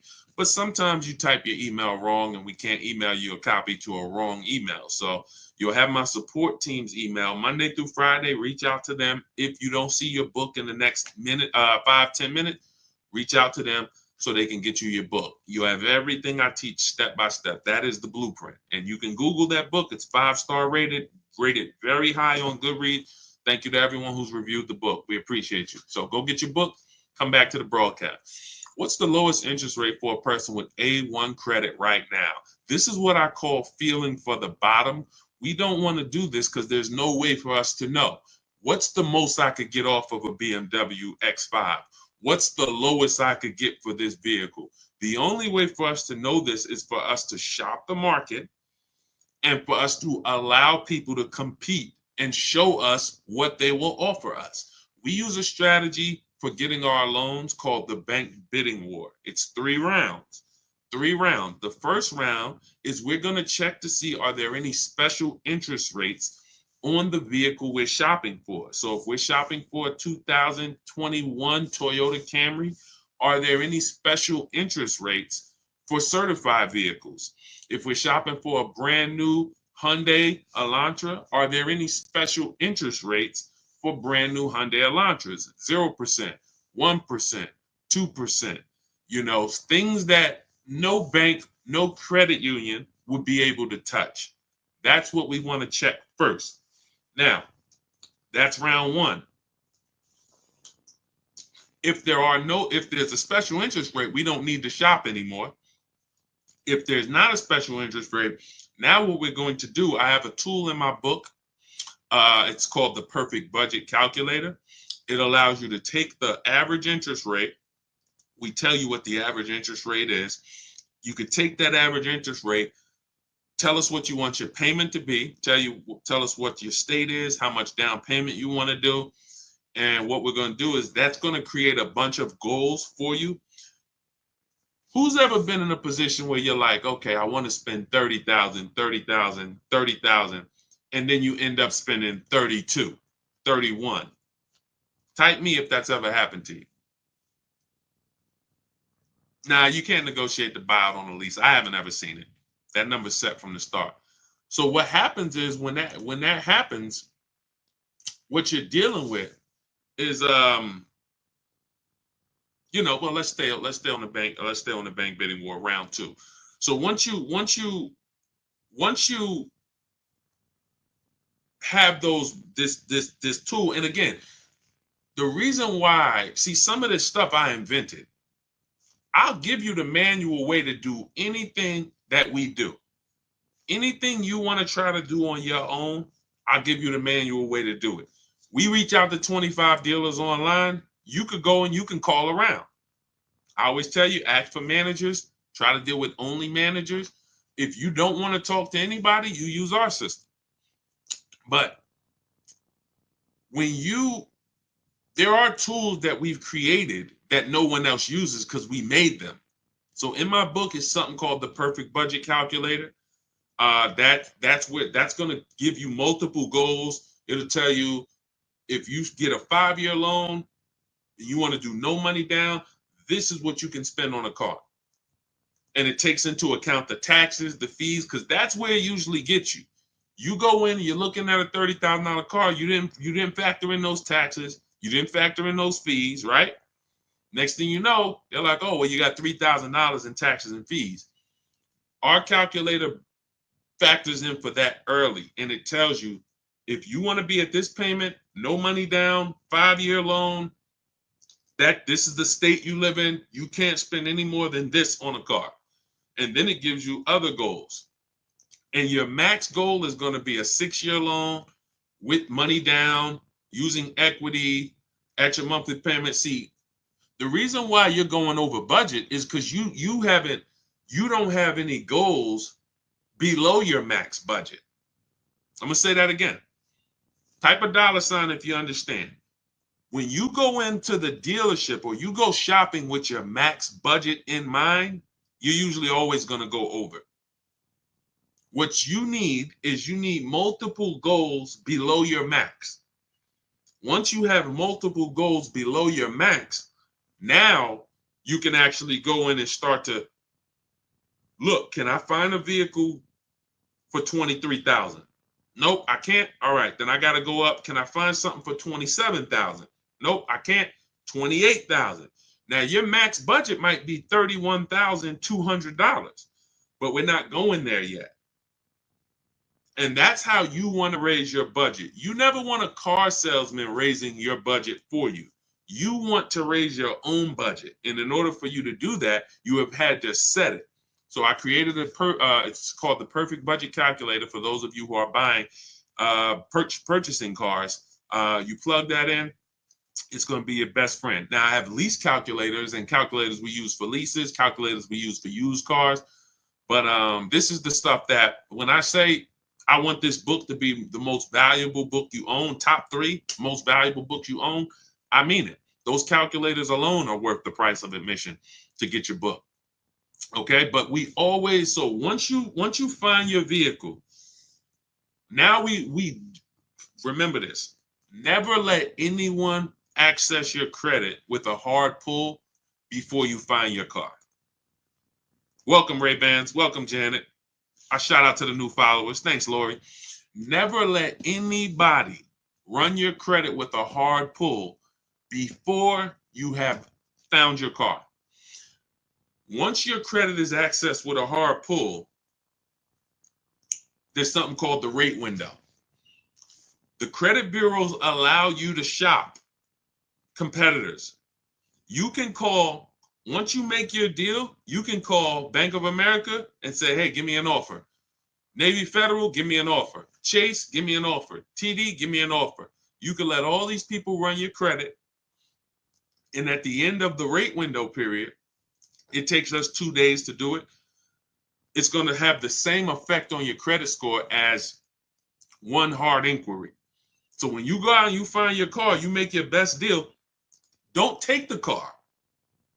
Don't say, oh, you want to take it today? No, there's a couple reasons you don't want to do that. First of all, especially if you have marginal credit. Sometimes the loan doesn't get funded. You got to bring the car back. But the real reason is if you're getting a loan, you want time to come home and shop your interest rates. That's the real reason. Put the car on hold. If you're not home already, you want to be home shopping interest rates. Or you're just going to buy the car and you'll always wonder, could I have gotten a better interest rate? It never goes away. I could ask you 3 years down the road, hey, you think you could have got a better interest rate on that? I don't know, man, probably. But when you had 10, 15, 20 banks competing, who understands that you're not going to have that thought? You're not going to have that buyer's remorse. Hey, you think you could have got a better loan? Nah, man, I had 20 banks look at my credit. No, and then I gave the dealers banks a chance to see if they could beat it. I got the best rate. You see what I'm saying? You want to guarantee. That's the difference. When you use what we're teaching you, you'll be able to guarantee that you paid the lowest amount for a car. Guarantee that you got the most amount for your trade-in. Guarantee that you got the lowest interest rate on your loan. Y'all, does that make sense? Type dollar signs if that makes sense. The world that we want you to step out of is a world where you had no assurance. You couldn't post your deal like Ansley and like these people I'm showing. Milligan. Look, Milligan saved $27,000 off a vehicle. It's doesn't even seem real. $79,000 electric Mercedes EQE. She got it for $51,300. Those of you who are on Facebook and Instagram, YouTube, you can see it. These deals don't come by accident. None of these people are posting their deals by accident. These come through strategy, making dealers bid, using the Cars from Home system. Cars from Home, this is where your power is, at home. This is where you make people compete, at home. You use this thing that God gave us called a computer, and you use it for your advantage. And you're gonna be blown away by how empowered you are when you actually start shopping for cars the way you shop for these other things in life. You use the internet to shop for everything else, but when it comes to cars, you're not using it effectively. You haven't been taught how to shop for cars effectively using the internet. And that's all we do. We will never go in and spend more than 30 minutes in a car dealership negotiating or anything. We're not even ever negotiating in a dealership. You want your deals to be made from home. Whenever you're negotiating in a dealership, you're putting yourself in a position where someone can waste your time. You can't see the market. You can't get competitor offers. Nothing good happens in the dealership. All right, so that's the process we use, the bank bidding war process. Every other process to get your car loan is going to lead to buyer's remorse. It's always going to lead to, did I do the best I could have? When you get the bids, soon as you get my book, you get a blueprint called the Bank Bidding War Blueprint. I haven't combined it into my book yet, but for those of you who are getting you're financing your next car, it could be a used car, it could be a new car. But for those of you who are going to be financing, you want to use the Bank Bidding War. That's going to be your only way to guarantee that you got the lowest loan in the market and you paid the lowest interest in the market. Okay, so all of this is in my new digital book, Cars from Home. For those who just jumped on, it's a digital book, so it could be in your inbox in literally 3 minutes. It's normally $97. Part of my welcome offer, you can get your copy for $24, but it's only for 30 minutes. You got to get to my TikTok bio, the Instagram bio, the YouTube comments, or the Facebook comments. Click those links. You'll see as soon as you click, has Get Deshone's new book, 75% off. As long as that timer hasn't hit 0, you got yours for $24. Once the 30-minute timer hits 0, the price does go back up to $97. And it's worth every penny. You can Google the book. You can read about it on Goodreads. You can see all the people who've reviewed it. But as part of my welcome offer, I would like you to, $24 is better than 97. So go grab your book, come back to the broadcast. As soon as you get your book, make sure you screenshot the thank you page. That has my support team's email. Some of you, you're typing very fast. You don't realize you type your email wrong. We can't email your book to an incorrect email. So Monday through Friday, you can always reach out to my support team if the book is not there in the next 5 to 10 minutes, and they'll get you your book. Make sure you check your spam too. Sometimes it does go to spam. And lastly, for those of you who want to work directly with me, if you qualify, we have a button that you can press in those links that says Shop with Deshone, and you can see if you qualify to shop for us to shop together. I've been shopping with people all around the country since 2021. So you can go to those same links. You see me sharing a lot. You see me sharing a lot of people in my Facebook group. It's the same system. It's just everyone learns different. Some people like a do-it-yourself system. Give me the do-it-yourself, Deshone. I'm going to follow the blueprint. That's my book. Some people like a done-with-you solution. You want a group of people. We have 2,000 people that came before you, 1,500, 1,600 people in our Facebook group, coaching by me. If you want to learn that way, videos instead of the book, you'll be able to watch 3 to 5 minute videos that I made. You can click that button that says Shop with Deshone. But again, everyone won't qualify for that program. But I don't care how you get it, just get it. I don't care how you pay less than everyone for cars, just pay less than everyone for cars. That's all that matters to me. That's why we make the information, we put it everywhere. Get in where you fit it. Go ahead, Dolan.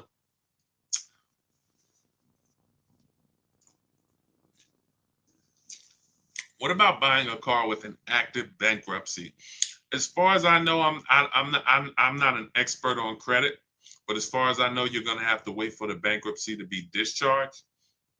And once you're cleared to go buy something, I've seen more people end up at a 700 credit score after less than a year out of a bankruptcy.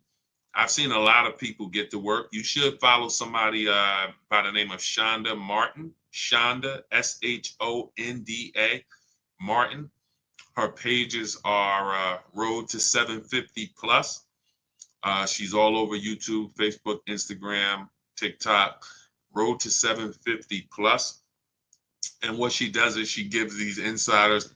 She's just like me, except with credit, because she has the tools you'll need to get yourself to a great credit score fresh out of this bankruptcy. But I have seen people who came out of bankruptcy and they had a 700 score like within a year. If you're doing the right things, you can literally rebuild your score to a 700 very quickly. But I wouldn't know how to.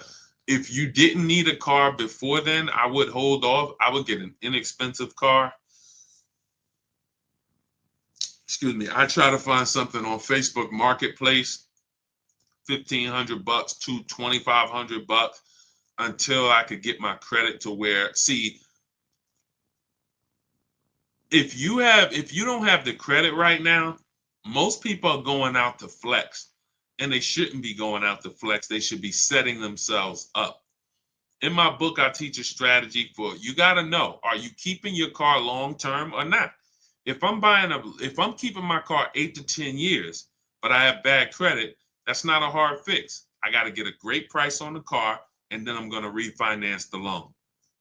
Now that's easier said than done. That's why we have a book about it. You have to get a great price on the car because oftentimes people with bad credit, they're taxing you on the car and the loan. You're overpaying for the car and the loan. And so, if you're there's nothing wrong with overpaying for the loan because you don't have good credit, but you need to get a great price on the car. And I know you may have not been taught to separate these things. Another thing we do with the Cars from Home system that we teach is we separate our transaction. Who you buy your car from, that's different than who you're going to get your loan from. That's different than who you're going to sell your old car to. Some of you, who's given a dealership 3 transactions? You bought a car from them, got a loan, traded your car in. Type me. If you've ever bought a car from a dealership, they got you the loan, and you traded your car into them. Type me. Dush's, I see you on Instagram. It's in my Instagram bio. Click the link that's in my Instagram bio. There's a website there. Click that link. Come on, everybody, lock in. Lock in. I forget. Now I forgot the question that I just asked. See, sometimes I get to read in comments and then I forget the questions that I asked. What's up, Hi Taylor?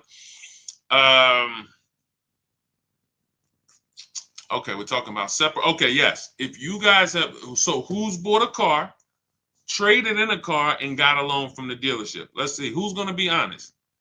Sometimes people don't like to be honest because they think we're going to talk about them here. But we're using you for a real example. If you're here, you could deal with the bad news because that's what I am first. Nobody's going to get to the good news coming through this page without getting the bad news first. That's just what we do here. I got to tell you the mistakes you've been making, not shopping around. I got to tell you the mistakes you've been making, not leasing, not separating your loan, not separating the loan from who you buy the car from. So every single time you buy a car from a dealership and get a loan and you trade your car, that's 3 transactions. That's 3 different transactions that you just did with that dealer. You bought a car from them. You got a loan from them. See, there's people in the loan business, they don't sell cars. Think about that. There are people that are in the loan business, they do not sell cars. All they do is sell money. They don't have a car to sell you. They just want to give you a loan. Don't you think you should give them an opportunity? Yes or yes? Come on, stay by your keyboards. I know the people that are getting the most out of what we do here because you're always the most active. Some of you can't always type, but some of you who are active, I know you get the most out of what we do here. So when you look at there's companies that only want to give you a loan. We need to get their offers. Now, the third transaction is for those of you who've traded in a car. You've traded in a car.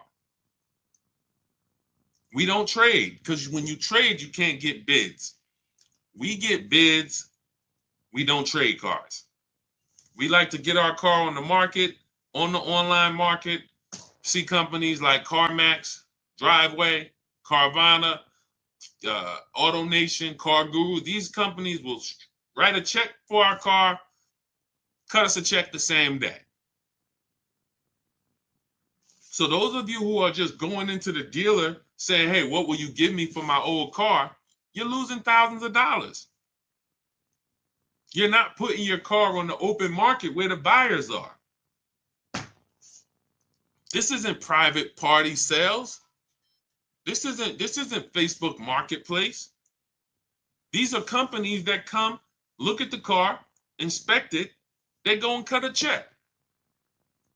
This is what we need to be doing. This is why we make the big money. Where's Michelle's deal? Michelle, and then you could always give the dealer a chance to match it. Where's Michelle's deal? $12,000. Look, $12,000 she was getting from Carvana. She was going to sell her car to Carvana. She ended up making a deal on her Honda Pilot, $597 a month, no money down. Look, and the dealer ended up matching the $12,000 equity. There's nothing wrong with that. Once you get the number from Carvana or Driveway or CarMax or Kelly's Blue Book Instant Cash Offer, we always give the dealer a chance to match it or beat it, but we have to come in with a number. Same thing with the bank bidding war. When we getting our loan, we always get a loan. We give the dealer a chance to beat the loan, but we have to have an offer. Everything that you want to be buying when it comes to your car, you want multiple offers. My 2 favorite words. I love them. I'll put them on a shirt if I could. Multiple offers is how you save the big money without even trying. I got $8,000 off this Infinity truck it took me 90 minutes to do. I went and picked up the vehicle weekend before last. It's easy. Because I'm sitting here, I'm talking to 25 Infinity dealers by email, not by phone. So you don't have to worry about, oh man, Deshone, you're going to teach us what to say. No, I'm going to teach you how to type. Once you learn how to type, you don't have to worry about what to say because you're just going to use my templates. I have all the emails written. I got all the templates written.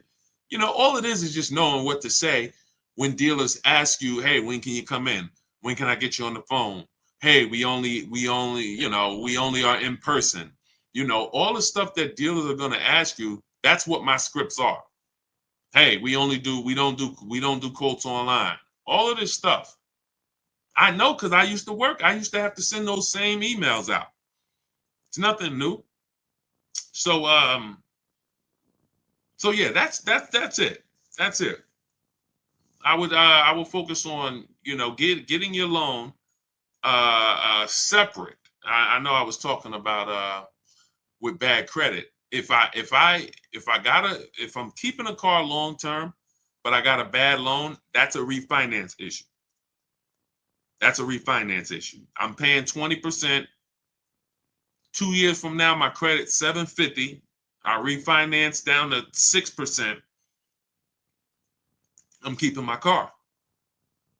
But you have to make sure you get a great car. Now, let's say you're not a long-term person, fresh out of bankruptcy. You're like Deshone, I'm not keeping a car 8 years at all. Then you should be shopping for a lease. Now, you can't qualify for a lease right now. So the first thing you want to do is shop for an inexpensive loan. I call it a smart car. The least expensive car you can get a loan on. $7,000 to $10,000 loan. Something that your payment, again, this is not a flex. Deshone, I'm gonna get a $10,000 car. That ain't gonna be what I like. It's up to you. You can set yourself up to lease in 2 years, or you can set yourself back. Everybody with bad credit want to go out and flex. You're not gonna be close to leasing in 2 years. You go out, you get a $10,000 car, something small, something affordable, dependable, something that was 24, 25,000 brand new, Hyundai Elantra, you know, Ford Focus, you know, something in that small category. You get something for 10,000, it's not going to be too old. You pay that payment for 2 years, you flip into a lease. Fix your credit. It's easy to fix your credit when your car payment is $250 a month. You go and get that expensive Dodge Charger you want, you're going to spend $650 a month for it. Your credit ain't getting fixed. Same money that you could have been putting into fixing your credit is now going into your car and insurance. That's why if you can't get a lease, if you can't qualify for a lease, you should be getting an inexpensive car, $10,000 loan, get something small, dependable, build up a solid payment history for 2 years, and then you trading out of that into a lease. Don't need a car right now. Do you think interest rates will come down soon? You know, Juliana, it's no way for us to tell. That's why we just want to make sure we're shopping lots of banks, because we don't know what the bottom is when it comes to interest rates. So I of course I hope, but until I hope interest rates come down, but even when they do, we still need to be shopping. There's so many banks out here and credit unions. If a bank tells you your rate is 7.9%, what's to stop you? How do we know that that's a good rate? We don't. The only way we know it's a great rate is if we shop around, we get 5, 10, 15 offers for our rates. Now we know 7.9 was the best because everything else is higher. You see what I'm saying? That's the difference. Go ahead, Dolan. What's the highest doc fee you've seen? $8.99. It's a little obnoxious. Unfortunately, sometimes, you know, some of the dealers, if they win the bid, they might have a higher doc fee. But yeah, that's usually, and again, whether it's a used car or a new car, once they win the bid, if they're the best priced car, if they have the high doc fee, it doesn't matter. They're still the best. Okay, go ahead, Dolan.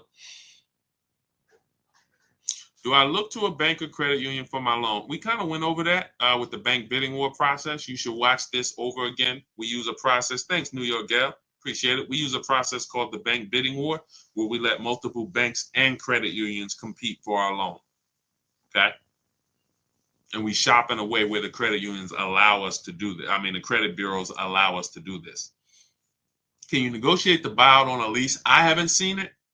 Usually, see, because that has nothing. This is what I tell you: when who's had a dealership call you and say, "Come, bring your lease back early. We'll get you out of it." Who's had a deal? Who's had a dealer?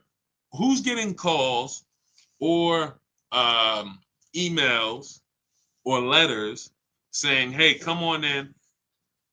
We'll get you out of your lease early." Who's getting those letters or calls?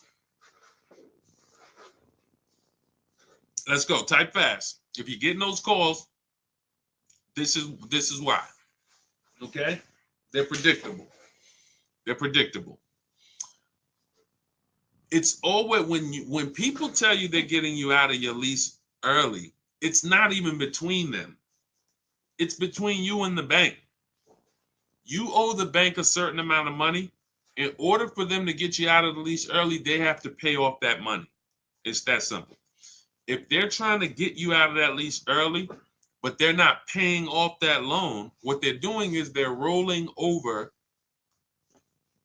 the remaining balance to your new car. So let's say you got 4 payments left on your lease. You go into a dealership, they get you out of it, you go into another lease. Whatever your new lease payment is, if you didn't have those 4 payments, it would have been lower. So you might say, Deshone, but I could afford it. It's $500 a month. But if you didn't have those 4 payments, it would have been $425 a month. Those 4 payments are in the new car. And what they depend on is the fact you're desperate and you're not going to see those numbers and you're not going to care about it. But the fact is, when you roll out of your lease early and you say, all right, well, I got 6 payments left. I'm just going to go in and get out of this thing. That money does not disappear. And the worst part about it is your next 3-year lease, you're actually you're paying for that old vehicle in the new one. So you're driving this new car around, but some of it is your old car that that balance, those 4 payments that you had to roll over. So that's why we're not big on getting out early unless it's a penalty we're trying to avoid. Then we'll consider getting out early. But that's between us and the bank. It's not the dealership. The dealership knows nothing about the car and it's the bank's car. That's why when they say, oh, we'll get you out, they're lying to you because it doesn't even belong to them. The car belongs to the bank. And most times, again, like I said, they just want you to come in, so they'll roll these over. That's why we do an equity assessment ourselves. Step 2 in my book. First step is we need to decide whether we're buying versus or leasing. That's the 8-year rule. It's very simple. Are you keeping the next car 8 to 10 years? Yes, you buy. No, Deshone, definitely not. Then we should be shopping for a lease. A below market lease, not a regular lease. So once you make that, second thing we do is equity assessment. What is an equity assessment? We need to find out the most money we can get for our current car or our current lease. Who didn't know you could sell a lease? Who didn't know you could sell a lease? We've been doing this for 3 years. Some of you have low mileage cars. You drive a very low mileage. You may have equity. $3,000, $4,000, $5,000. During the pandemic, we were helping people make $7,000 to $10,000 selling their leases. It was unbelievable. That's over. But there are still some people who have vehicles with high resale values and have vehicles with low miles that they're selling their leases. But this is what we do. We do an equity assessment ourselves. We don't let a dealer tell us anything. The dealer says my vehicle is worth this. No, we don't believe that. Like, what if they're lying? Oh, yeah, I didn't think about that. We do. So we need to verify what we can get. When you look and you do your own equity assessment, which I'll teach you how to do, takes 20 minutes. You get these 6 offers. You can see, wow, I see I could buy my lease for $20,000. Somebody wants to pay me $22,000. That means I could get out. You don't need a dealership to tell you, oh, because some of you are going to see, wait a minute, It don't look like I could get out my lease early, Deshone. I says I owe 20, but I'm only getting offers at 18, but I owe 20. Yeah, that means you got to stay in it until the end. You can't break the contract. Oh, so what if I call the dealer? If you call the dealer, they're going to put you on a car. It's not even a question. A dealer is never going to say we can't put you on a car unless it's a negative equity, too much negative equity, or credit is way too bad. But a dealer, thanks New York Gal, a dealer is never going to say, nah, this is not that's why I got in trouble every now and then, because I used to tell people, hey, give it a second, wait, let's talk in 2 months. And they used to say to me, why'd you let them leave? I'm like, listen, I think we can make a better deal for them in 2 months. Yeah, we could force something now, but why do we force it now? And that's the thing. They would rather force a deal, have you say, oh yeah, well, that's good, versus let's just wait 2 months for a much better situation. So these are the things when you're dealing with me, this is how we move. And anybody who knows me in New Jersey, they'll tell you this is the way I've been. I have not changed. When I worked for Mercedes, it was the same way. Somebody came in, tried to buy their lease out, I'm trying to slow them down and talk them out of it. What are you doing this for? This is a horrible idea. Somebody came in and they kept buying their cars and they should have been leasing. I'm talking to them. Hey, you know you're spending a ton of money. You could be leasing. And a lot of those people who are open to financial literacy, they listen. But that's the way I've always been. When you take this car buying thing seriously, you're gonna see how much money is in it. The people who don't take it seriously, you don't know how much money you're losing. You don't know you're losing 5-10 grand every single transaction. You don't take it seriously. But there's no way you're gonna get the results that we get. Danielle, Greg, 1% lease. Bonita, during the pandemic, $600 a month on a Kia Telluride. People was paying $800 a month for these during the pandemic. Look, $54,000 BMW 690. Sean's $20,000 discount off his F-150 Lightning. These are the things these things don't happen by accident. So those of you who are like, Deshone, I don't want to remember all of this. You went over a lot. I know I'm not going to remember all of this. Grab the book, grab your blueprint. That's my copy. That's Cars from Home, my new digital book, 7 steps to saving time, money, and avoiding dealerships. Cars from Home, 7 steps to saving time, money, and avoiding dealerships. You don't have to remember any of this. You'll have everything in a step-by-step format. First step is the most important question. It's the 8-year rule. As soon as you open the book, the first thing you are trying to decide whenever you buy or lease a car is 8-year rule. Am I keeping it 8 years or not? If I'm not keeping it 8 years, I'm shopping for a lease. It's just too cheap. The prices of these leases that we are getting are too cheap. Nobody can compete with, no buyer can compete. I don't care if you buy used, I don't care if you buy new, you cannot compete with below market lease deals in the short term. In the 8 years, you'll win. Once you get to 8 years, yes, you won. You paid all of that money, paid off your car. Now the depreciation is cooled off, you won. But in the short term, the leasing person is always going to win. Always going to win. Ansley, $554 a month, $58,000 car. He's winning. A person who's purchasing this vehicle is spending $1,200, $1,100. Even if they bought a used one, they're still spending $800. You see what I'm saying? So step 1 is always the leasing versus buying question. Thanks, New York Gal. Appreciate you. Step 2, equity assessment. For those of you who have a vehicle that you'll be replacing or a lease that's gonna be expiring, we have to do an equity assessment on that. See how much money, can we pull any money out of it? Is there any equity? Then we move into deal focused budgeting. How do we know a deal? How do we know a deal when it appears? Then we move into shopping, not buying. This is when we do our test drives. This is when we decide what we want. Many of you, you're not spending enough time deciding what you want. You're letting people rush you to make a $50,000 decision. This is not what we do. Step 5, we move into the market. We start getting offers. If you're buying a used car, I'm going to show you how to use my marketplace strategy, where you see the entire market within 100, 150 miles of you, and you're going to narrow it down based on title history, service records, accident history. I'm going to show you how to get the original price of the car, We do that in a couple different ways. You need the original price so you can see what's in the car, and so you can see how much discount you're getting off the original price.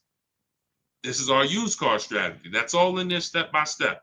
Step 6 is paperwork. Step 7 is delivery. By the time you get to step 7 in my book, I'm congratulating you on delivery. Either they're delivering the car to you or you're about to go pick it up. That's how it is. And it's in there for leasing, purchasing, new cars, used cars, high mileage drivers. It's all in there. And you can get your copy. It's normally $97. You can get your copy for $24 as part of my welcome offer, but it's only for 30 minutes. So you can go to my TikTok bio, my Instagram bio, the YouTube comments, or the Facebook comments. I have a link there for you. Click that to activate your 75% off. And then you'll see a button that says click the book. As long as you get there before the 30 minutes, you got your copy for $24. Okay, make sure as soon as you get your book, please screenshot the thank you page so you have my support team's email. Check your junk, check your spam. If your book is not there in 5 to 10 minutes, connect with my support team Monday through Friday. They'll make sure that you get your book. And lastly, for those of you who want to shop together, you want to consider, if you want to see if you qualify for us to shop together, there's a button there for you guys too. I have been shopping with people all around the country since 2021 for the last 3 years. This is where instead of reading, you guys have access. You'll have access to videos. You have access to coaching calls with me twice a month, our private Facebook group. However you decide you want to learn, doesn't matter to me. I just want to make sure you pay less than everyone else for cars. So watch the free streams, watch the free videos, get the blueprint, join the course. It doesn't matter. Just make sure you are applying what you are learning so that when you get your cars, you're proud to send me the deals. I want you to feel proud sending me the numbers. And the only way you're going to do that is to shop the market. Okay? Confidence comes from shopping the market. Every single car you're getting, you should be getting at least 5 to 7 offers minimum. Okay? And that's what we want you to do. That's how you save the big money. My Dukes, the book is in the TikTok bio. Just click the picture of me. Go to my TikTok bio. You'll see a website there. That's where you'll get your 75% off at. Okay? Eliza, welcome. Welcome to the new followers. Thank you, everybody, for tapping in. We will be back for another stream. Everybody who got your book, enjoy it, use it, hold yourself accountable, stick with the steps, don't jump ahead. You shouldn't be at step 7 until you're picking up your new car. Okay? And for those of you who are working with me personally, I'll see you inside. I'll see you on our Facebook group. All right? God bless. Let's continue to unlearn so that we can relearn.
In 1 second, there we go. All right, let's talk about how we're going to get cars for less than other people are paying them. We are live. My name is Deshone. I'm publicly known as Deshone, the Auto Advisor. I want you to start typing your car shopping questions. Any questions you have about buying, about leasing, about getting good prices, quality, type them below. We'll get to as many questions as we can in the next hour. What's up, They Love Lady B? Good to see you. Welcome to the new followers. Shout out to the sharers. Everybody who shares this broadcast, thank you. We appreciate you. Start typing your questions in, and we'll get to as many as we can. I spent 14 years in the car business. For those who don't know me, I've been on the internet teaching since 2021. We've helped thousands of people around the country pay less than what everyone else is paying for cars. That's the name of the game. That's the only thing that's important. Okay. All right. I see we got a couple questions coming in from TikTok. You guys can, Dolan, you can start bringing some of these questions in. Everybody, no matter what platform you're on, type your questions. We usually like to get to questions early because the more longer we stay on, the more questions come. And now, we can't always get to your questions. So is Nissan going out of business? I haven't heard that. Let's see. I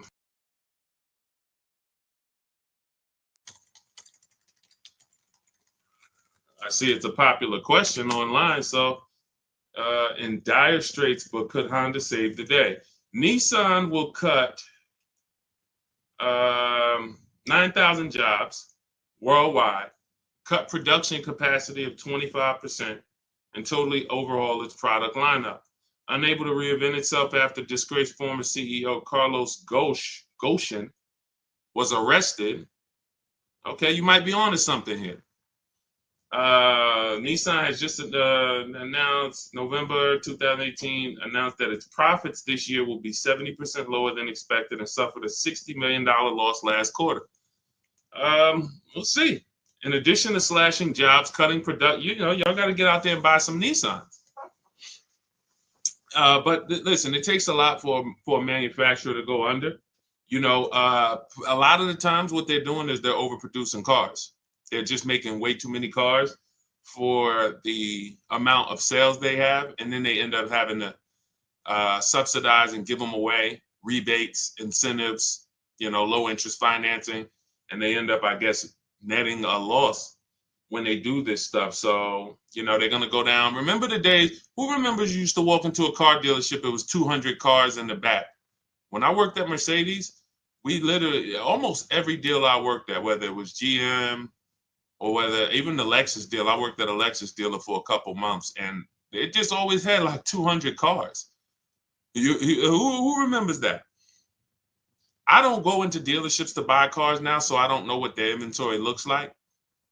But this is more reason why you guys need to learn how to negotiate from home and start to put dealers against each other, because they are going to use this against you.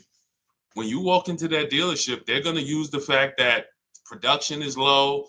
That's why when we're home, we're talking to 25 dealers. It doesn't matter what one dealer says. So no matter what dealers go out of business, no matter what, the name of the game is staying home, putting dealers against each other so that you pay the best price. I don't care about anything else. I don't care if it's 20 dealers in the country or 2,000. I'm calling the 20. We're putting them against each other, and we're going to find out which of the 20 is going to sell the car for the lowest price. That's the name of the game. Nothing else matters. Okay? Nothing else matters. Everything, and for those of you who watch the streams, you watch my free videos all over social media, if you want the exact blueprint, everything that I teach step by step, that is my new digital book. It's called Cars from Home, 7 Steps to Saving Time, Money, and Avoiding Dealerships. So you're going to have an entire 7-step system for getting below market leases, purchases, new cars, used cars from home. You're doing 90% of the work from home. We only need to be in dealers to test drive. We only need to be in dealers to pick up. We are not negotiating from the deal inside the dealership. So if you want the exact blueprint, that's my new book. You can see it's rated very high online. Thank you to everyone who's reviewed the book. You can get a copy. It's normally $97, but as part of my welcome offer, for 30 minutes, you can get a copy for 75% off, which is $24. So go to my TikTok bio, my Instagram bio, the YouTube comments or the Facebook comments, click those links, and then grab your book at 75% off. And you'll just have everything I teach step by step for putting these dealers and banks against each other. Okay, go ahead, Dolan. Shoot the next question up. Keep typing your questions, everybody. Let's get to as many as we can. What's up, Wilfredo? Stephen May, good to see you. See the people checking in on TikTok. Is it better to buy used than new? It's two things. Affordability. Can you get everything you want in a new car, everything you need in a new car, and be under your budget? If so, then you have the option of getting a new one or a used one. You could afford both. Some people can't. Some people say, I need a 3-row SUV.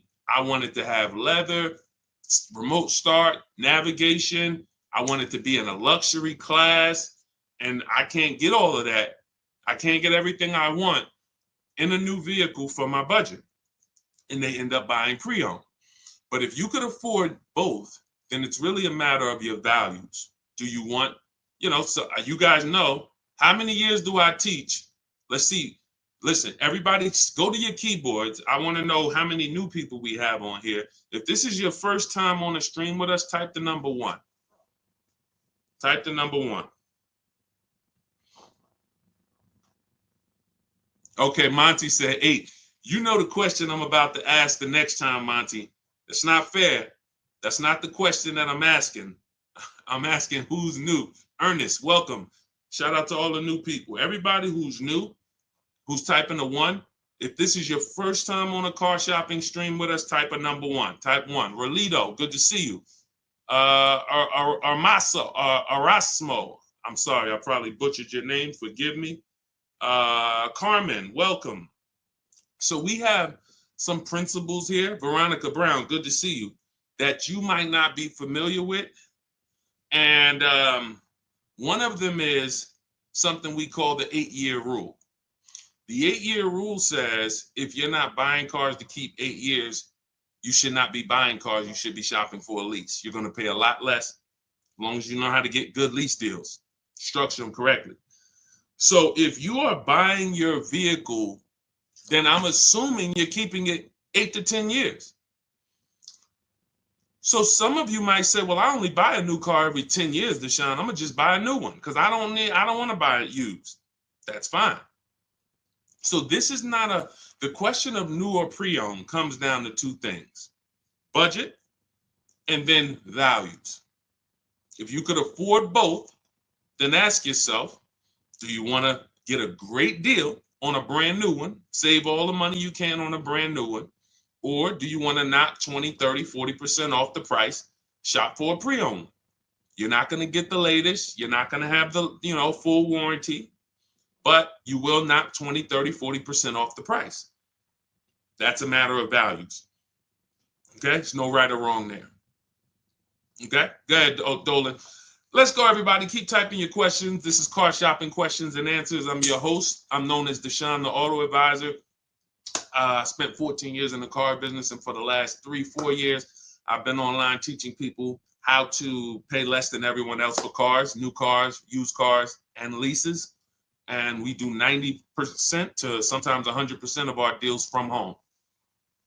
That's why our entire system is called Cars from Home. All right, bad credit. Can I still get a car? I have a full-time job. It's my student loans messing me up. Sure. You just need, so first thing you want to do is separate your transactions. What does that mean? Anytime you buy a car from a dealership, you've done business with them. That's a transaction. Anytime you get a loan from a dealership, that's a transaction. And anytime you sell your old vehicle back to them, you call that trading, but you're actually selling the vehicle back to them. That's a transaction. So in order for you to get a great deal, the first thing you're going to have to do is start separating the parts of your transaction. So we separate those 3. Who we buy our car from is different than who we get our loan from. That's different than who we sell our car to. Because if you trade your car into a dealership, they give you $10,000. But you could have sold it to Driveway for $12,000, then you lost. Is that a loss? Can we all agree? Can we all agree before we move forward? This person's asking, they said they have bad credit. They want to know if they can get a job. If you could have sold your car to a buyer like Driveway for $12,000, but yet you took, lock in, y'all. Come on, y'all know the people who get the most out of what we do here are on their keyboard. They're not eating cereal and watching a bunch of stuff while they're trying to listen to me in the background. You're not going to save thousands of dollars on cars being distracted. So when you going back to the separating of the transactions, if you don't separate your transactions, you can't make sure you got a great deal on each one of them. Hit the like button if y'all understand that. You need to get a great deal on your old car. That means whoever, if there's buyers out there, you need to get the most money for your old car. If you don't get the most money for your old car, you didn't get a great deal because you left some money on the table. If you could have got a 4% interest rate or a 5% interest rate, but you're paying a 6% interest rate or an 8% interest rate, you didn't get a great deal. Hit the like button if y'all understand that. This is okay, I got a great deal on this Honda that I bought. The dealer took off a bunch of money. It was the best offer, but on my loan, I should be paying 5%, but I'm paying 7.9% because I didn't shop around for my loan.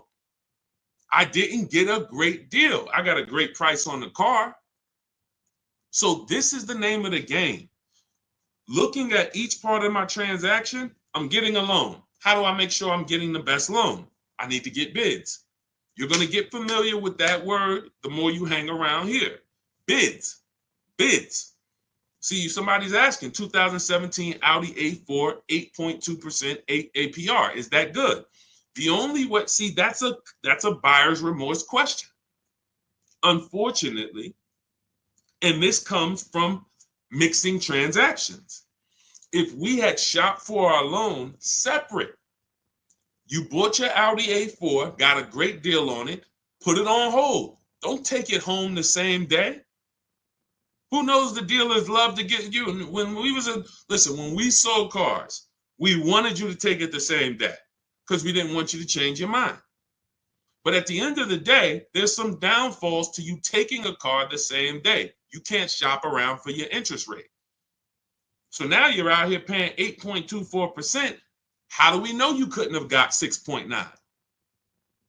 How do we know you couldn't have got 5.9, 7.1? How do we know that?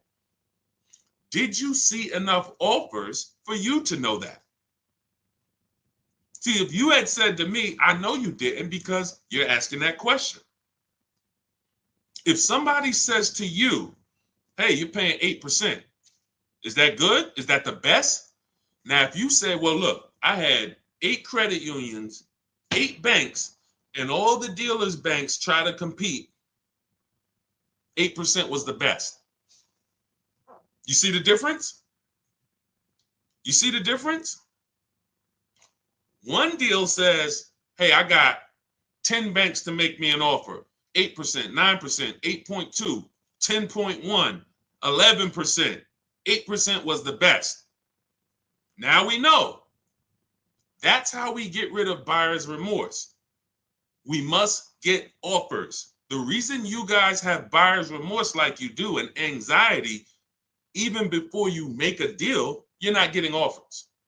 So whenever you're about to make a deal, you hesitate because you don't know if it's a good deal.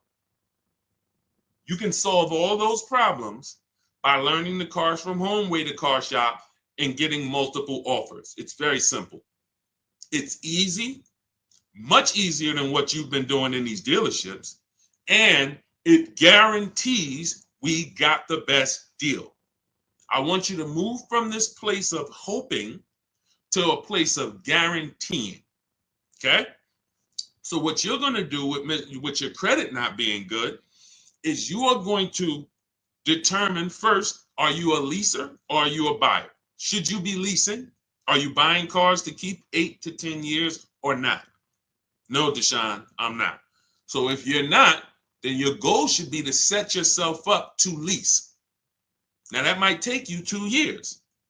You get you an inexpensive car, get a small $10,000, $12,000 loan, pay that payment, $250 payment, pay it on time, build up your credit.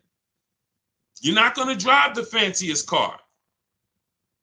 This is my plan for short-term people with bad credit. It's in my book. It's in everything I teach. If you have bad credit, you know, Deshone, I should be leasing. I want to be driving brand new cars, like the people you show in these streams, paying cents on the dollar, super low payments, but I don't have the credit yet. You're setting yourself up. Let's get set up for the lease. And if you're a person with bad credit and you are going to keep the car 8 to 10 years, then you got to make sure you got a great car. Find yourself a great car. You can use our system, new car, used car. Once you find that, you use an independent lender. I have some I recommend in my book. And now, LendBuzz is one of them. LendBuzz is a solid company. You're going to pay higher interest because your credit's not good. But in 18 months or a year or 2 years, when you fix your credit, now you refinance. So 2 plans for people with bad credit. One of them is short term, small car, flip out of it into a lease in 2 years, drive something you don't like for 2 years, pay it on time, fix your credit, be responsible, invest in your credit so that you can go out here and make power moves, and then you move into a lease. The second plan is for the long-term person with bad credit, 8-10 years. Fix your buy your car, get a great deal on it. You're going to pay 18%, 20%, 25% interest, whatever it is, and then you're going to fix your credit and refinance. Simple. Simple. These are the plans. Okay? All of this is in my book. For those of you who like Deshone, there's no way I'm going to remember all of this. You can grab my book. That's the blueprint to everything I teach. It's called Cars from Home, 7 Steps to Saving Time, Money, and Avoiding Dealerships. It's already 5-star rated. You can Google it, and you can get a copy for $97. But if you get there, as part of my welcome offer, you get it for $24, 75% off. So it's normally $97, but you can get yours in my TikTok bio, my Instagram bio, the YouTube comments, and the Facebook comments for $24 for the next 30 minutes.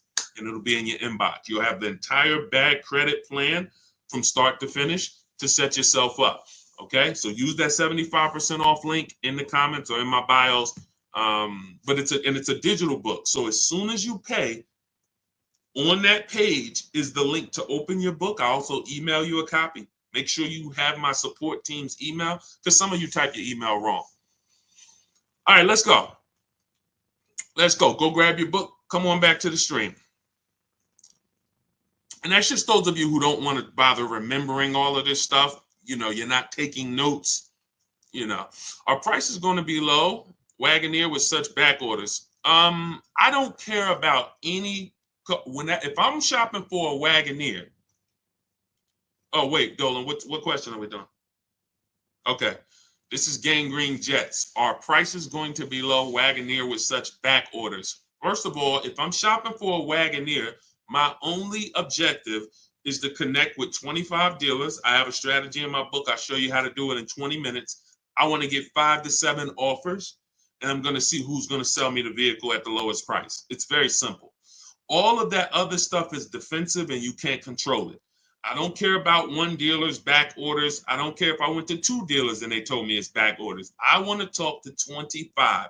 Whenever we're shopping for a new car or a lease, we are speaking online by email through to 25 dealers. I already have the scripts for you. Now you could do this yourself.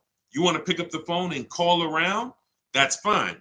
The reason why you must do this is because you're going to see that out of 10 Jeep dealers, 8 of them are overpriced. Their best deal is never going to be the lowest deal in the market. They're not going to go below a certain amount. They would rather sell the car to somebody else. So they'll take whatever they're buying. When they look at you, who's had a car salesman look at them and say, hey, Michelle, hey, this is my best deal. This is our best deal we can do. Coffee head. What's going on? Shout out to the people checking in on TikTok. Who's had a dealer look at them and say, this is my best deal? And you sit there and you wonder, are they telling the truth or not, right? Here's how we know. And in fact, there's no way to know, but here's what we do. We have other dealers' best offers too. Very important. This dealer's best offer is different than another Jeep dealer's best offer. It's similar. I've been using this analogy lately about an item in a supermarket. You walk into you get some spaghetti sauce, $6.99. It's not on sale. You go to another store, right? That same spaghetti sauce, identical spaghetti sauce, is $4.99. You go into another supermarket, right? Same exact product is on sale for $299, right?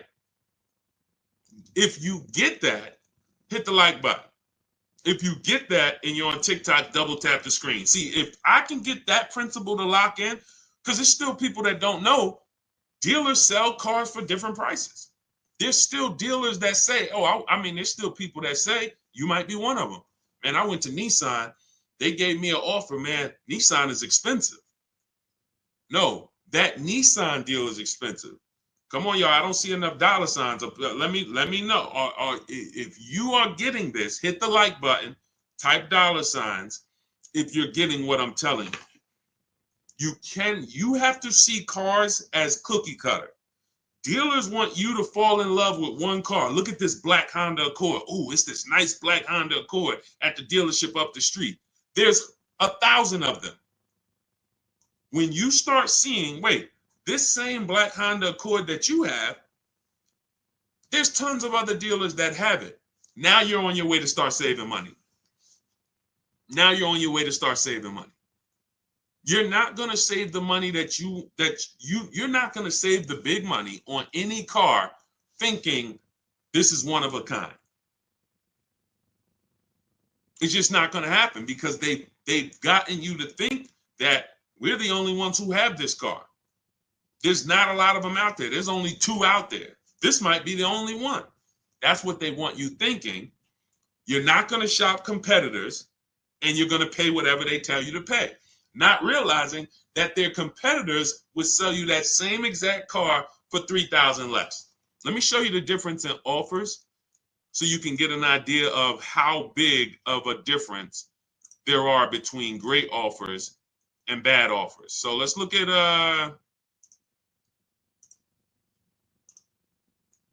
Teddy. Teddy's always a good deal because it's a what I love about Teddy is there's a $300, wait, not 856, 956, 1056, 1123. So from Teddy got a BMW from his best offer of $856 a month, no money down, $73,000 vehicle, to his worst offer is $1123 a month, no money down. Same vehicle. Look at this. The highest offer he got was $1123. His best offer was $856. Same exact car. He's talking to multiple BMW dealers the same way I want you shopping multiple dealers from home. And he sees, wait a minute, this dealer's giving me $856. This dealer's giving me $9. His local dealer gave him $986. Look. My local dealer came in at $986 and even told me in an email, look, even told him in an email, this is the stuff some of you be believing. He didn't think I'd find a better deal out there. His local dealer, local BMW dealer close to him, he probably went there to test drive the car, probably was looking at the car for months. Oh, one day I'm going to come back, man, I'm going to get that car right from this dealer. That dealer, $986 a month. Told him, nah, I don't think you're going to find a better deal out there. Meanwhile, $856 a month is what he closes the deal at. You must shop multiple offers or you're not going to save the big money. You're never going to guarantee it. So I wouldn't say, I don't care when it comes to the Wagoneer, what back order. I don't care if you got a car on order. You might walk into one small dealership and they say, oh, we don't have any. And they're trying to make you think no one has any. No, that's not the way we do it. And again, there's a couple reasons why we reach out to 25 dealers. One, we get the highest chance of getting 5 to 7 offers. You must get 5 to 7 offers so you can see how many are overpriced. And then we get to shop out of all of these dealers' inventories. What's up, OnStar? We get to shop out of all these dealers' inventories. You walk into a dealership, you're looking for a black car. They might not have it. You come back, you're shopping out of 25 dealers. Somebody has a black car, usually more than one person. So that's my thing. I don't believe anything dealer says unless 25 dealers tell me. All right. Go ahead, Dolan. And, you know, it's a story that they're selling you guys. Unfortunately, look, as an ex-car salesman, I can tell you this. The name of the game with cars is not you winning. It's making you think you won. That's very important. It's very important for you to distinguish the difference between winning and thinking you won.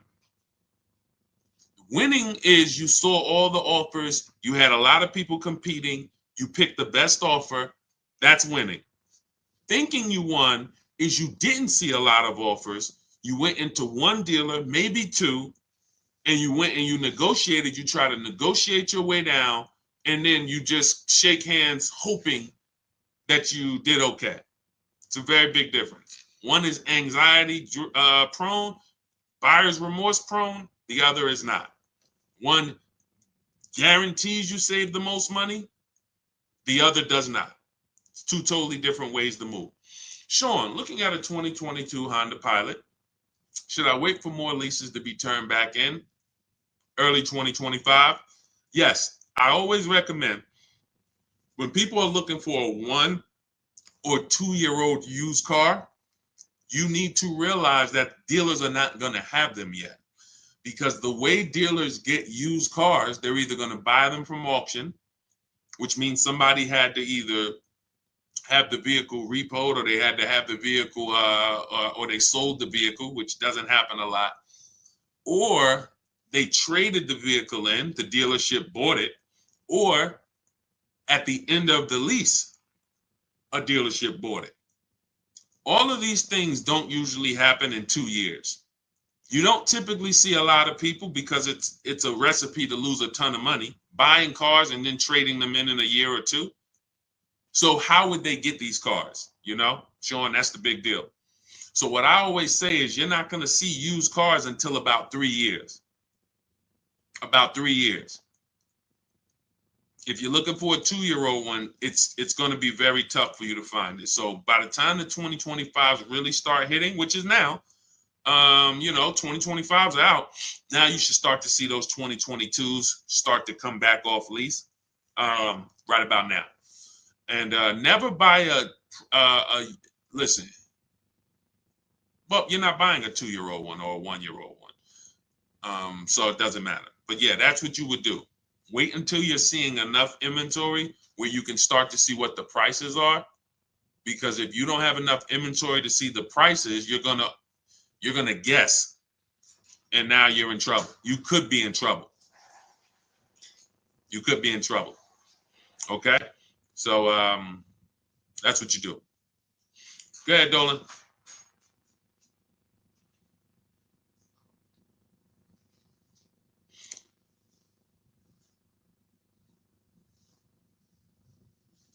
Hey, with New Year's cars coming in, how much can I expect the dealer to drop on previous years? It's different for every car. I'm going to show you a variety of discounts, and you don't want to guess. You do not want to guess, because you are going to lose. Like, take somebody, let's look at Tiffany. So I'm going to take somebody like Tiffany. Tiffany she used my book. She's using what you would learn. You have my book. You can use our systems to create this bidding process. She got $6,500 off. You can see right here, a $44,000 Mazda CX-90. 6,500 off. Now she got multiple offers. So who has this car? Some of you may have this car. And you're like, Deshone, I didn't get 6,500 off though. This is why we got to change the way we're shopping. So she got 6,500 off. That's on this car.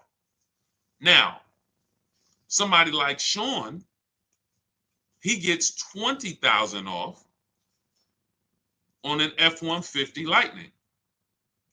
Somebody like Milligan, she gets $27,000 off with the rebates and discounts on her Mercedes EQE. As you said, you saw Teddy, who I showed a little while ago. He said that his best deal, from his best deal to his worst deal, was $856 a month, all the way up to like $1129. So you have no idea how much the dealer who's going to win your business is going to take off. because you don't know what rebates are on the vehicle. You don't know what incentives they've given them. You don't know anything. Who cares? You come in and asking for the invoice price. If any of these people had paid invoice price that I just showed you, they'd be thousands of dollars poorer. If Tiffany, instead of 6,500 off, she just took the invoice price, she would have just paid like 4,000 more. If instead of 20,000 off, Sean would have took the invoice price, he's going to pay 17,000 more for his truck. So here's what I know about negotiators. This is why I say you negotiators, you don't really get good deals. I know you. I used to be a negotiator for a living. Here's why I tell you, you guys don't get good deals. You think you do. You don't know where the bottom is. And you go into a dealership and you are trying to feel for the bottom, not realizing that if you're dealing with what we call an 80% dealer, which is no matter how much they discount, they're never going below a certain amount, then you can't get them down. Once they say that's my best deal, that's my best deal, you take the deal, not realizing that a dealer that's 45 minutes away would have beat that deal by $5,000, $3,000. This is how it works. This is how it works. You cannot go in looking to feel for the bottom on a car. You don't know, you don't have access to any of the information to know what dealers truly own the car for and how much incentives and rebates they have. So what do? You get bids. It's very simple. You just get bids. See, what you want is you want a magic pill. You want, okay, every single car that's a Range Rover Sport, you should save $6,200 from that. Go get it. Oh, that's a Mazda CX-90. You should save $7,100 from that. That's a BMW X5. You should save $10,000 off that. That's what and that would prevent you from having to do the work. That's not what happens. That's not a reality. It's not a possibility. Even if, like I just got an Infiniti. We got an Infiniti truck. We leased it a couple weeks ago. $499 a month, $1,200 out of pocket, $54,000 vehicle, beautiful vehicle, QX60 Lux.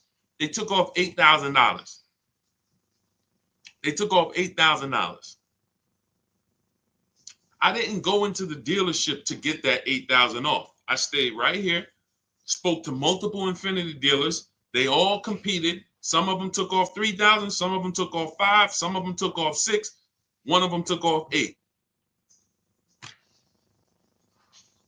I sat right here while people were competing. See, they've got you begging for deals. Unfortunately, you're spending 5 figures, 50,000, 70,000, some of you, 100,000, some of you, and you're begging for people to give you a deal and buy. And that's not. You start shopping the way we want you to shop. Embrace what I'm trying to tell you. Use my 7 steps. You'll be empowered and you can shop from home. You'll have people competing for you. You'll start feeling like you're the prize, which is what you should when you're spending this much money. So there is no estimate. There is no, I think you should save about 10 grand. If Milligan would have started shopping for her Mercedes and she would have been like, well, I'm getting a $79,000 Mercedes. I got it up on the screen because everything I say, I like to prove it. $79,000 Mercedes. Now you look and you say, all right, she might have went in here if she was a good negotiator and she said, man, I'm looking for 10% off. I'm looking for 10% off. I'm looking for whatever. Just make up a number. She didn't know she was going to get $27,000 off. While she sat at home, this was her best offer. She had other offers. That's the best one. This is how you find the bottom for every car. New car and leases, not used cars, new cars and leases. So we do these deals all year long. I'm not concerned with a new year, not concerned with, marketing, end of the month. None of this stuff matters. That's all smoke and mirrors. Okay? All right, I don't do any contacts, Legendary. We have multiple ways that we help the public.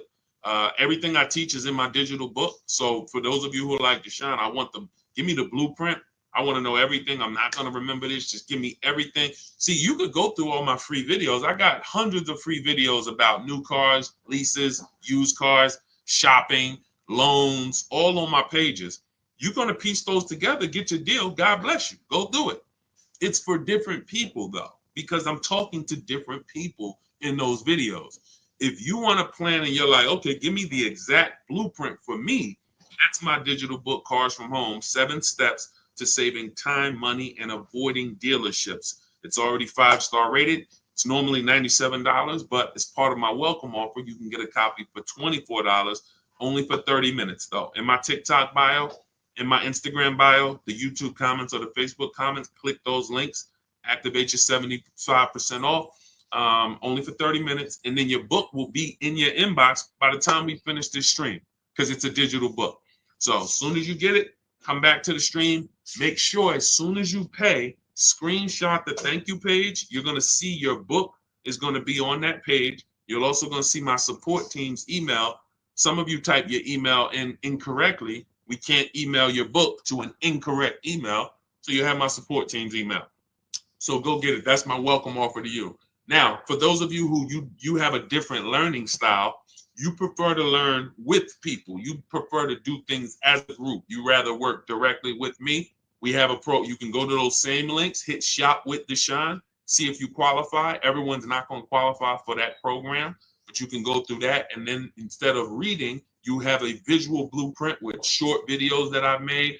You'll have coaching from me. We have a private Facebook group, and you'll have everything. It's different learning style for people who like a little bit more of a group. Just hit the button that says shop with Deshone. Okay. I don't care how you get the results. I don't care how you save money on cars. You could do it my way. You could do it your way, as long as you do it. And what I find is most people just aren't doing it anyway. They're not doing it any type of way. Go ahead, Dolan. Let's try to get through more. See, we got a lot more. So let's go. How do I drive the car I want? BMW 745 without paying an outrageous monthly amount. It's very simple. Money. When it comes, all right, so when you're buying, the only way you're going to save is you got to get money off the car, because when you are buying a car, a $70,000 loan is going to be what a $70,000 loan is. Only thing is interest is going to change. $70,000 on a loan is roughly $1,300 on a 5-year loan. $1,300. Maybe if you take a 6-year loan, you could get it to $1,200. That is what a $70,000 loan costs. Now, you might say, well, Deshone, I can't afford $70,000. Okay, it's 2 ways. You're either going to purchase it and put money down so that your loan is not $70,000. Deshone, instead of $70,000, I put down $20,000. My loan's only $50,000. All right, you got $1,000 a month car payment. $900 a month if you take it for 6 years. And I see some of us on here, and I know what you're thinking, Deshone. My payment's lower than that. You took a longer loan, and I don't like talking about those things. I don't like to talk about people with 8-year loans on cars, or 7 even. That's like if I'm in a $1 million house, but I'm in a 50-year mortgage. Yeah, I'm living in a mansion, but my mortgage is 50 years, not 30, not 15. I stretched my way into this house. I didn't comfortably move in. I couldn't afford the mortgage for 30 years. I had to get a 50-year mortgage to live here. That's how a 7-year, 8-year, 9-year loan is. You're just paying too much for a vehicle. You're paying too long for a vehicle. And at a time where your car's paid off, you should be putting money away. You're still paying monthly payments. You should be putting money away for repairs and for upkeep. So that's how you buy. You can't change. Now, what you can do is you could look at leasing. If you're not keeping your cars 8 years, you saw Teddy's deal on his BMW. We got 2 BMW deals I'll show you. Tope got her BMW i4 eDrive, $54,000 vehicle, $690 a month. Beautiful car payment. $690 a month, $54,000 vehicle. That's a 1.3%, 1.26% lease. Beautiful. Or look at Danielle on her Audi, $44,000 vehicle, Audi A3, $550 a month. And where's Teddy on his BMW? Oh, look at Kimberly on her Maserati, $91,000 Maserati, $944 a month. That's a 1% lease. This is extreme affordability for these cars. $73,000 BMW Teddy, $856 a month. So that's the two ways. When you look at your BMW that you say you want, you cannot magically make that payment something, oh, I want to buy that $70,000 BMW. Get me the $600 a month. They'll put you in a 10-year loan. You'll roll out of it, and they'll get 15 grand out of you. How much could you put down? I could put down like 15 tops, but I got to be at like 600. No more than 7. All right, good news. We got you to you give us 15. We got you to 709 a month. Oh, for real? Can I take it today? Yep, you can take it right now. You got the 15? Yeah, I got the 15. Let me go to my bank. Now you're going and you're literally driving and you're wondering, and you're like, you're not even wondering. You don't even know how bad you did. But you're driving in a car that has a $700 a month payment that is $700 a month because you're in a 9-year loan. That's not a great deal. That's a horrible deal. That's a horrible deal. So when we look at how we're going to get these cars, you move in with strategy. You need to know, am I buying or leasing it? And that's the 8-year rule. If I'm not keeping this car 8 to 10 years, I'm not buying it. I should be shopping for a lease. I'm going to pay a lot less. I'm going to drive brand new cars. I just need to make sure I get my correct mileage and don't be like people who want to save $20 a month. So instead of getting 12,000 miles a year, they get 10. They know. Look at Jen. I teach my people when we lease. I teach my people, look, $512 a month was her Honda CRV hybrid, $40,000 vehicle, $512 a month, no money down. She got this right from home, but she had to bump it up because she needed 18,000 miles a year. She didn't go out of there at $512 a month. Look, 18,000. She bumped it up to $563 a month, $47 more a month, and she gets to drive 18,000 miles a year and enjoy her lease. You know how many people and I'm telling you, I've been in the car business since 2006.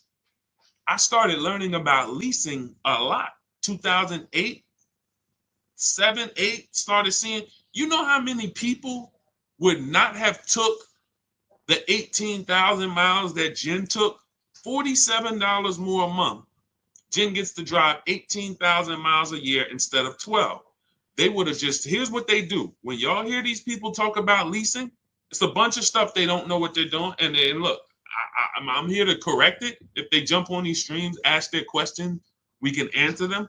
But one of the things that I know they do, and then they blame the lease, is they'll know they drive 18,000 miles a year, but they take 12. Now that's 6,000 miles per year that they did not get that they know they needed. I have a chapter in my book. I have a little paragraph. It's not even a chapter. It's a paragraph in my book called How to Choose Your Mileage Wisely. Because this is very important to having a great lease experience, choosing your mileage wisely. So 6,000 miles per year. We only do 3-year leases. We do not do 4 years. So that's 18,000 miles that they didn't get. They're going to be penalized for that at 25 cents per mile. They're going to have a $4,500 bill coming to them. And they'll probably call the dealership and say, hey, I went over my mileage. Can you get me out of it? And the dealer, who has nothing to do with the car, it's the bank's car, will roll that penalty right into the next lease. And then they end up paying. They never get great deals. These people are never, if you're this person, I'm talking you need to change this because you're never going to get great deals. It's just not going to happen. You cannot roll penalties into your next lease and think, oh, I got a great deal, when you didn't have to roll those penalties in. You didn't. And the first thing you should have did was pick the right mileage. And then, let's stop getting out of our lease. So the point is, let's get to this. $4,500 is the penalty that's coming. Now watch this. Jen, she only raised her payment $47 a month for 36 months. That's $1,692. $1,690. I'm talking to you high mileage people who like, oh, Deshone, I drive 15,000. Can I lease? I drive 18,000. Can I lease? I drive 30,000. Can I lease? If you're not keeping your cars 8 years, you should all be leasing. It's not even a question. So $1,692 Jen pays to drive 18,000 miles per year. She pays an extra $1,692, but what she does is she avoids the $4,500 penalty. That's what, it's always cheaper to get it up front, a whole lot cheaper. So choosing your lease mileage wisely is so important. That's why, again, you see these people talking about, oh, I had a lease. Yeah, I went over the mileage and they billed me. That's your fault. I went over mileage and I bought the car and I ended up losing so much money. That's your fault. You shouldn't have bought the car. Now, don't buy a leased car because you went over mileage. Deal with the penalty. Let's make a deal. Roll with penalties in separate. Like, don't buy the car. And this is more than we could even talk about on this stream right now. But this is what we're seeing. I'm seeing people make horrible decisions. There's 17 million new cars sold a year. That number, and there's 40 million used cars sold. Half of those people buying used cars should be leasing, and they don't even know it. They don't even know it. Half of the people who are buying, spending $400, $500, $600 a month to buy a used car should be leasing, driving new cars, and they don't even know it. They're spending tons of money driving old cars, and they could be driving new cars for the same amount of money because they're not keeping them. They're not keeping them 8 to 10 years. They trading these cars in 3 and 4 and 5 years, losing tons of money. That's why we got to spend so much time on this. If I could get people to understand the leasing thing, your life is going to start to change when it comes to cars. Okay? Go ahead. Go ahead, Dolan. Go ahead, Dolan. Shoot the next one up, my man. We got time for a few more. When you say 1% to 1.5% of MSRP, does that include taxes and fees? Yeah. Somebody's asking a question on how we judge great lease deals. First of all, the 1% lease rule has been around. If your lease payment was 1% of the MSRP or less, you stole the car, it was great value. Doesn't mean it's the best deal you can get. Very important to understand that. Just because you don't go in and say, get me to 1%. That doesn't mean it's the best deal. This is how we're gauging value. 1% means when I add up all those payments, what I drove for the MSRP, if I'll give you an example, $40,000 vehicle, a 1% payment would be $400 a month. $400 a month times 36 months is $14,400. Now that's going to include, that's how much I'm giving the bank to use their car for 3 years, $14,400. Here you go. Once that's done, I got to compare and say, well, if I had bought that $40,000 car plus taxes and fees, I'd have probably been around $44,000. But yet, over a 3-year period, I only paid $14,000. That's great value. Now, when we go into the 1.5%, now we start adding up all the payments and seeing when there's no longer value there. There's no longer value in leasing this vehicle at over 1.5%. Because if we take that same scenario, $40,000, then a 1.5% payment would be $600 per month instead of the $4,000. And now we multiply that for 3 years, that's going to be $21,600. So now we're getting close to the halfway portion where over a 3-year period, we paid almost half. We can't get to half. We can't. If 44 is half, then we're not trying to be over half. Your car is not going to depreciate more than half in 3 years. At the most, it usually will get to, close to half, especially the ones that depreciate rapidly. You'll get 45%. That's why we got to cap it somewhere.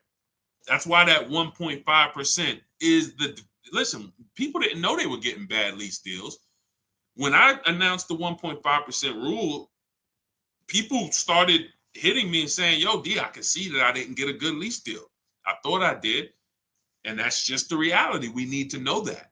We need to know, when is it we paid too much for a vehicle we're giving back to the bank? When have we paid too much for a vehicle we're not going to own? That's why the 1 to 1.5% rule exists. But yes, it does include all taxes. 1% includes the taxes. That is your payment. When we shop for a lease, we have a very specific way. I have in my book a strategy I call the 25 to 5. Everybody who learns from me, you know this strategy. We connect with 25 dealers online. You're going to use my email scripts and templates, and you're going to get 5 to 7 offers from those 25 dealers. Now, once you get those 5 to 7 offers, you're going to see a big range, but we get the offers with no money down. Everything we do when we shop, the Cars from Home way, is always with no money down, whether you buy or lease, because it's much easier for you to see if you're getting a good deal when you're not putting money down. When you start putting money down, it starts to confuse the deal. And unless you're really, really good at math, it's going to be hard for you to see that you might not be getting a great deal. All right. So now we shop with no money down, 12,000 miles per year, taxes and fees in the payment. We tell the dealer, assume tier 1. Many of you are having problems car shopping online because you just don't know what to give the dealer. The dealers don't have everything they need to even give you an offer. That's why we have templates where we tell them the cars we have in our household so they can see, do we qualify for any rebates? We tell them what we do for a living so they can see, do we qualify for any incentives there? We tell them our zip code so they can factor in the taxes.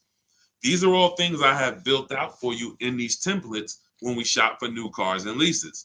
Now, used cars are a different strategy because we use a marketplace strategy. It's like shopping on Amazon when we're shopping for used cars.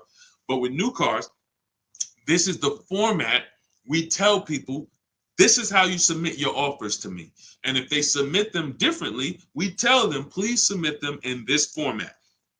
Because tons of people are going to try to offer y'all leases with money down, $3,000 down, $5,000 down. We only get offers with no money down. First month's payment only, that's it. When you lease, you pay at the beginning of the month, you give them your payment, you drive off. That's all we're giving. When we are getting offers, that is how our templates are set up, and that's how we're able to screen the offers. You are having a big issue screening your offers because they're all coming in a different format. This deal is doing $2,000 now. This deal is doing $5,000 now. This deal is doing $2,289. This is why it's a formula. Part of why internet salespeople exist is to make it hard for you to shop online. They want you coming into the dealerships so that you can go and negotiate with them, and that keeps you from shopping their competition. That's what internet salespeople's job is. It's not to sell you a car online. Who's tried car shopping online lately? Is it good or bad? Who's tried car shopping online lately? Just type good experience or bad. Good experience or bad. Let us know. Good experience or bad shopping online. Car shopping online. Jim, I have the emails already. I can't walk you through the emails because I wrote them all. I have like probably 30 to 40 different replies for what they say. It would be too much for me to walk you through. That's just grab your book if you want to use the templates. They're all set up in there. If not, you got to deal with your own emails. The way I tell you guys, if you're going to do this your way, you need to be calling, ask for managers. That's the way I would do it manually if I didn't know what I know. In my book, I have all the email templates. When we're shopping for new cars and leases, this is what we use in our communication. That way you're not winging it. You don't have to worry about winging this. You're coming into an entire process when you're using the Cars from Home system. Thanks, New York Gal. Good to see you again. All right, so I forgot the question I just asked. That's not the question that I'm asking. Okay, hold on. I asked you guys. Okay, I could tell when it starts. When I get close to an hour, this is what starts happening.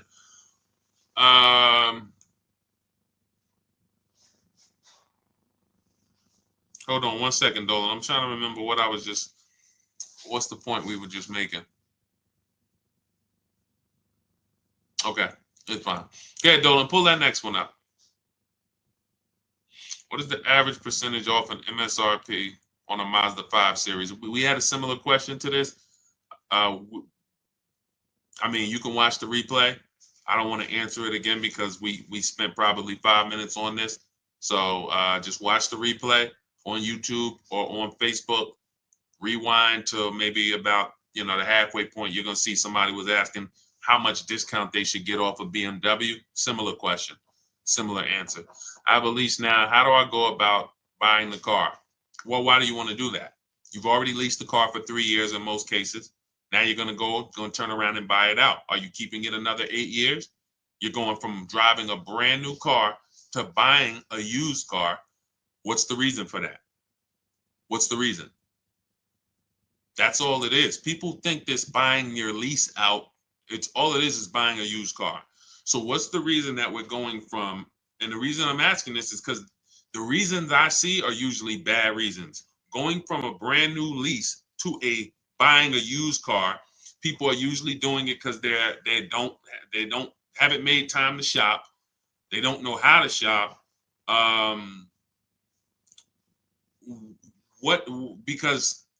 Or they got a bad lease deal.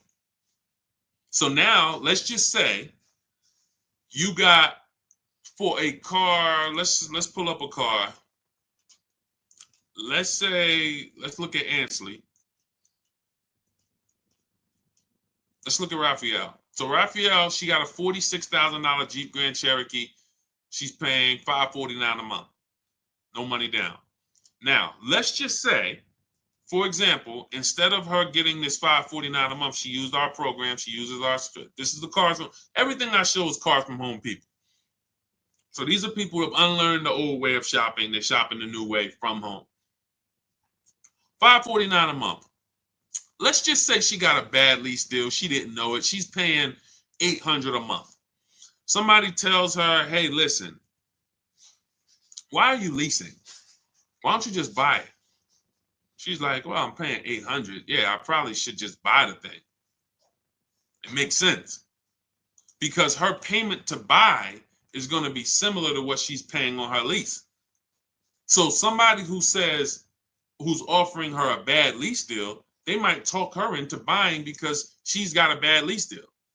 But you're not going to talk Raphael into buying when she's paying $549 a month and she's driving a brand new Jeep Grand Cherokee. She's not buying because as soon as you say what the payment is going to be if she wants to buy, all right, here, Raphael, I know you've been leasing, paying $549, but now if you buy the vehicle, you could actually pay $900 a month. Look, $45,000 vehicle. We know, some of you know, unless you're new here, every $5,000 is about $100 a month. So a $45,000 vehicle is about a $900 a month payment on a 5-year loan. $900. Now we look and say, all right, well, what if she buys her old one out, she buys a used car, maybe it's going to be like $25,000. Okay, $25,000. That's going to be about a $500 a month payment. Why would she go from paying $549 for a brand new Jeep that she can drive and if anything breaks, she just takes it to the shop? She doesn't have to worry about anything to driving a used vehicle with no warranty paying the same amount. It doesn't make any sense. To me, it does. I mean, is that what's up, El Napoleon? Welcome to the community. Shout out to the new followers. Does that make any sense? See, it's the payments. People like, yo, Deshone, what is it about this leasing thing, man? You seem to, you really rave about it. First of all, not many people know about it. People have been taught wrong, and it's costing them thousands of dollars. The reason I love leasing is because I get to drive brand new cars for cheap. It's simple. Everything else is something people are adding to this thing. My neighbor, who when he met me about a year ago, his wife had a Kia Telluride. They had bought it. Very nice vehicle during the pandemic, Kia Telluride. $45,000 vehicle, whatever. He's paying $800 a month. He totals the car. His wife totals the vehicle, and said, his wife said, no, he said, Deshone, I noticed you teach this 8-year rule. If you're not keeping the car 8 or more years, you should be shopping for a lease. I said, that's right. He said, so I'm not going to keep it. I said, okay. He said, all right, so I'm going to shop for my lease. I said, cool. He gets a lease on a Kia Telluride, $479 a month. A brand new 2024, $479 a month. He was just paying $800. Do you think he needs anybody to tell him about leasing versus buying anymore? He just had the same exact vehicle in his driveway, taking $800 a month from his bank account, flipped to a lease, put no money down, and is paying $479 a month for the new version. You're just stuck. You got to get a great lease deal. You got to make sure your lease is correct. And again, if you're somebody who you keep in cars 8 to 10 years, this is not for you. But it might be for your daughter. It might be for your wife. When I see people, oh man, leasing is a waste of money. I buy my cars and I keep them till the wheels fall off. Okay, what does that have to do with the other people in your house? Is your son, your 19-year-old son doing that? No, he only keep his car. He gonna keep the car for about 4 years while he's in college. And you bought him a used car. Yeah, I bought him a used, like little Hyundai Elantra. How much was it? Oh, I got it for like 16. Okay, what's the car payment? I pay about $350 a month for him. Okay, perfect. So you're gonna pay $350 a month to get your child this used Hyundai Elantra that they're not gonna keep 4 years. They're only gonna keep 4 years when you could have put them into this brand new Hyundai Elantra for $365 a month. Brand new, all the latest safety. If you look at India's deal, $365 a month, no money down, $28,000 vehicle, almost $29,000 vehicle, $365 a month. But you got them driving a vehicle with no warranty. Got to have a tow truck on speed dial because if something breaks, you never know. What's on? Junior's out there, his car broke down. Now you got to call them, and you could have been paying $365 a month, same payment, and had them driving a brand new vehicle. Doesn't make sense. Now I can see if you wanted to go cheap, $2,000, $3,000, $4,000 vehicle, you just want to pay cash. But if you're going to have a payment, some of you should be leasing cars for your children. You should not be buying them old used cars and they're at college. A friend of mine said that. He's like, Deshone, man, I remember my dad got me a Ford Mustang.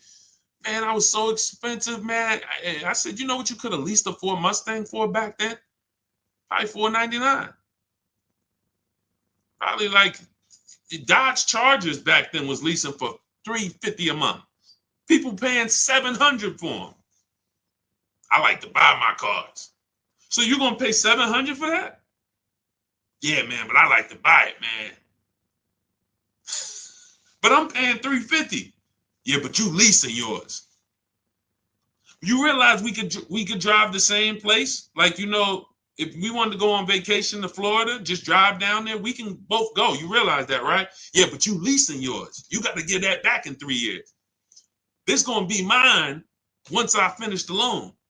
And how long is the loan? 6 years. Okay. This is what I've been up against. And if this is you, just understand that's why I'm here. And this is why I laugh about it, because I'm like, sometimes people are not listening to financial, to just, this is not up for opinion. If I could drive a brand new car for less money, a lot less money, why would I be buying? Do you have to put money down to lease? Margaret, look at all of these lease deals. Margaret just asked, do you have to put money down to lease? It's a great question.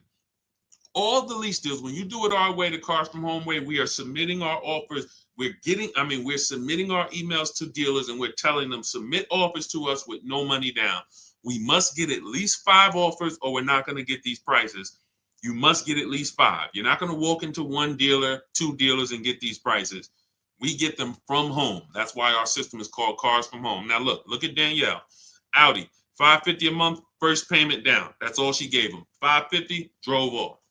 Look at Greg, look, $56,000 vehicle, $527 a month. Look, he said, I think somebody messed up on the paperwork. No other dealer came close. Multiple offers. $600 a month for Bonita. This was back during the pandemic when people were paying $800 a month for Kia Telluride leases. She got hers for $600. That was back in December 2022. I remember people paying $10,000 over sticker for Kia Tellurides. It was crazy. No money down. This is Taupe, $690 a month on her BMW. No money down. This is Charles on his Palisade lease, $49,000 vehicle, $597 a month.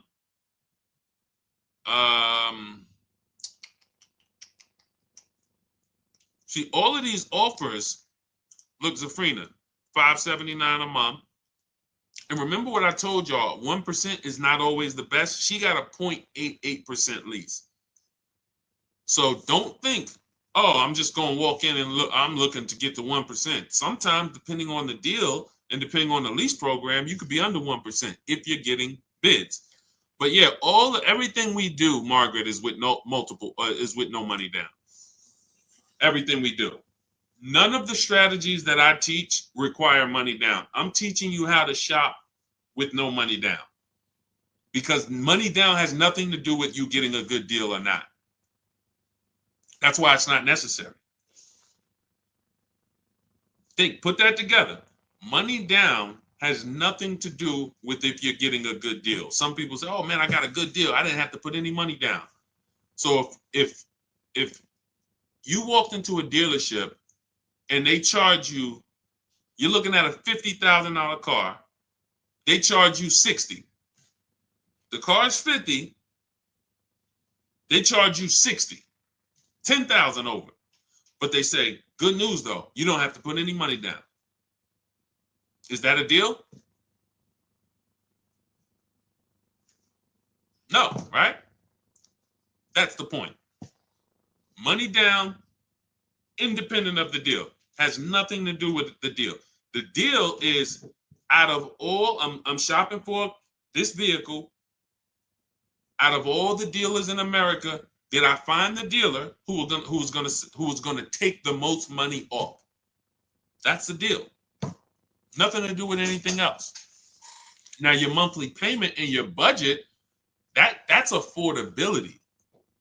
That's not a deal. Just because, look, I could go get a good deal on a Mercedes. Doesn't mean I could afford it. I could go get a good deal on a Rolls Royce. Might be $2,000. Somebody could come up to me right now. A Rolls Royce that's normally $5,000 a month. They come up to me and they say, hey, listen, I give it to you for $2,000 a month. I'm in an emergency. It's not in my budget. I can't pay $2,000 a month for a car. It's a great deal.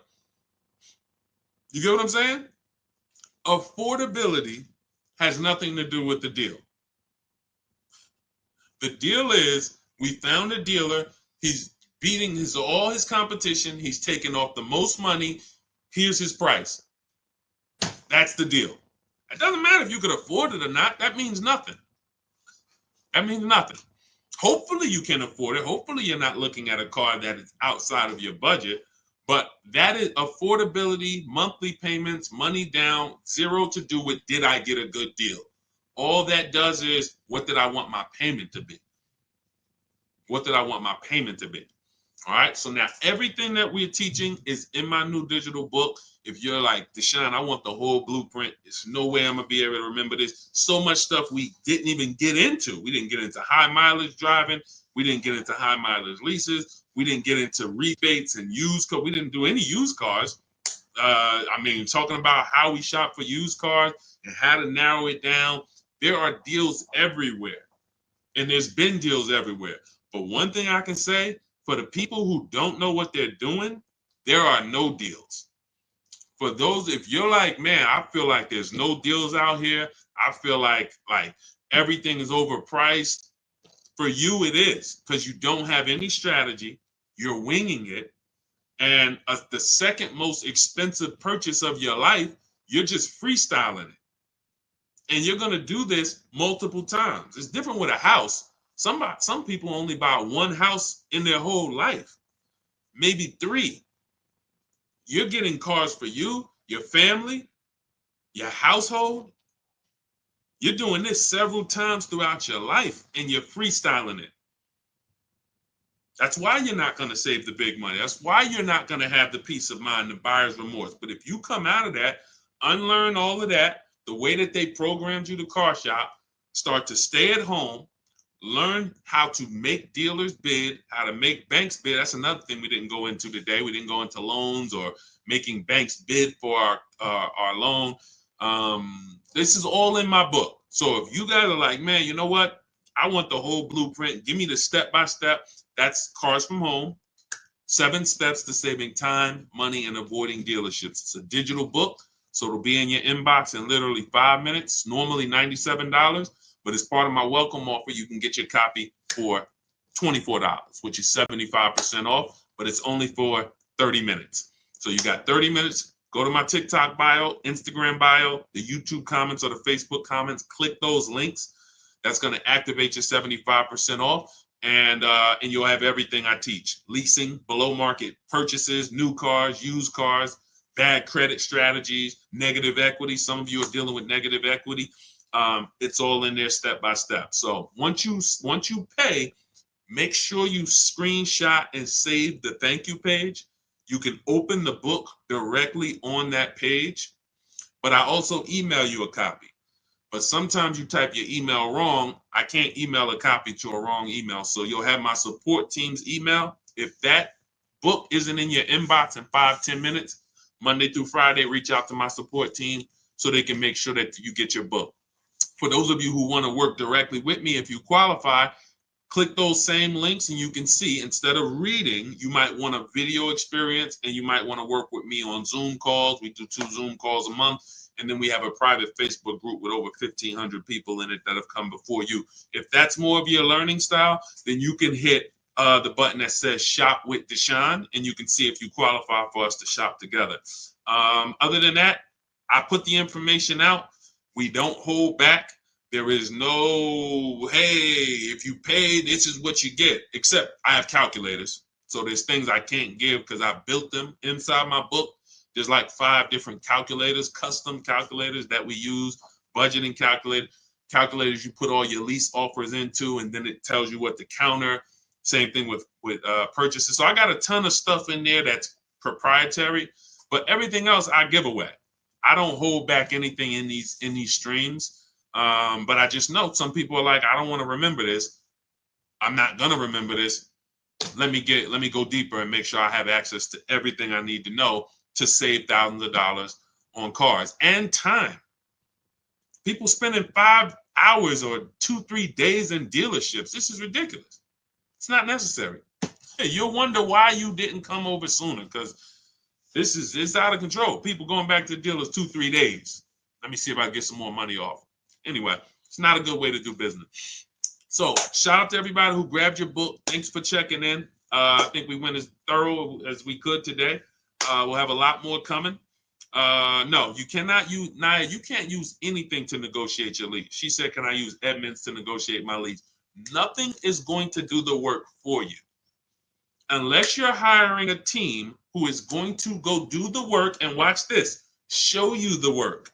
See, the difference with these brokers or people who you hire to say, oh, you just do it for me, is they're not actually presenting the offers to you transparently. If you shopped for me, then show me what each person said. Because oftentimes what's happening is you are just so scared, you just pay somebody or you let them control your entire transaction. Now they control who you're going to sell your old car to. They got your trade, they got your loan, they know who you're going to buy a car. They're controlling all of this. I know a lot of brokers here in the Northeast area, and they make a lot of money because they're treated as dealers. So if when I was a broker, if we did a deal, if the deal made $2,000, then we split it. My company got $1,000, the dealership kept $1,000. So there are brokers that are making $3, $4, $5 grand per transaction because they have your trust. So they're just going to tell you, okay, the best deal is up here at this dealer is $579 a month. Okay, sounds good. All right, I'm going to send you the credit app. That's not somebody shopping for you. That's somebody putting a deal together for you that made them money. You got a car. You cannot listen, we teach people to fish. If you're not seeing the market, nobody shopped for you. If you're not seeing the market, hey, here are all the blue Honda Accords within 100 miles. Here's how we narrowed it down to the top 5. This is the best choices. These have clean title histories. They have great service records, no accidents. These are the things. This is a market. This is how you make a $30,000 decision, a $50,000 decision. So no, I'm not. There's nothing out there that exists where you just say you do it. I mean, we have a shop for you system. I don't promote it because we're only doing it for a couple people. But I would rather you learn to fish because it's not hard. I'm not teaching you to go into dealerships and negotiate with them and remember a bunch of stuff and do battle. I'm teaching you how to stay at home and use a computer. Only people who shouldn't be working with us and still should be out there suffering is people who can't use a computer. God bless you. I can't do anything for you. Can't do anything for you. We created a service where we can eventually scale and shop for you. That's one. But as far as teaching you, you can't use a computer. I can't help you. But 20-year-olds, 30-year-olds, 40-year-olds, 50-year-olds, 60-year-olds who are good with a computer, who can send emails, there's nothing stopping you.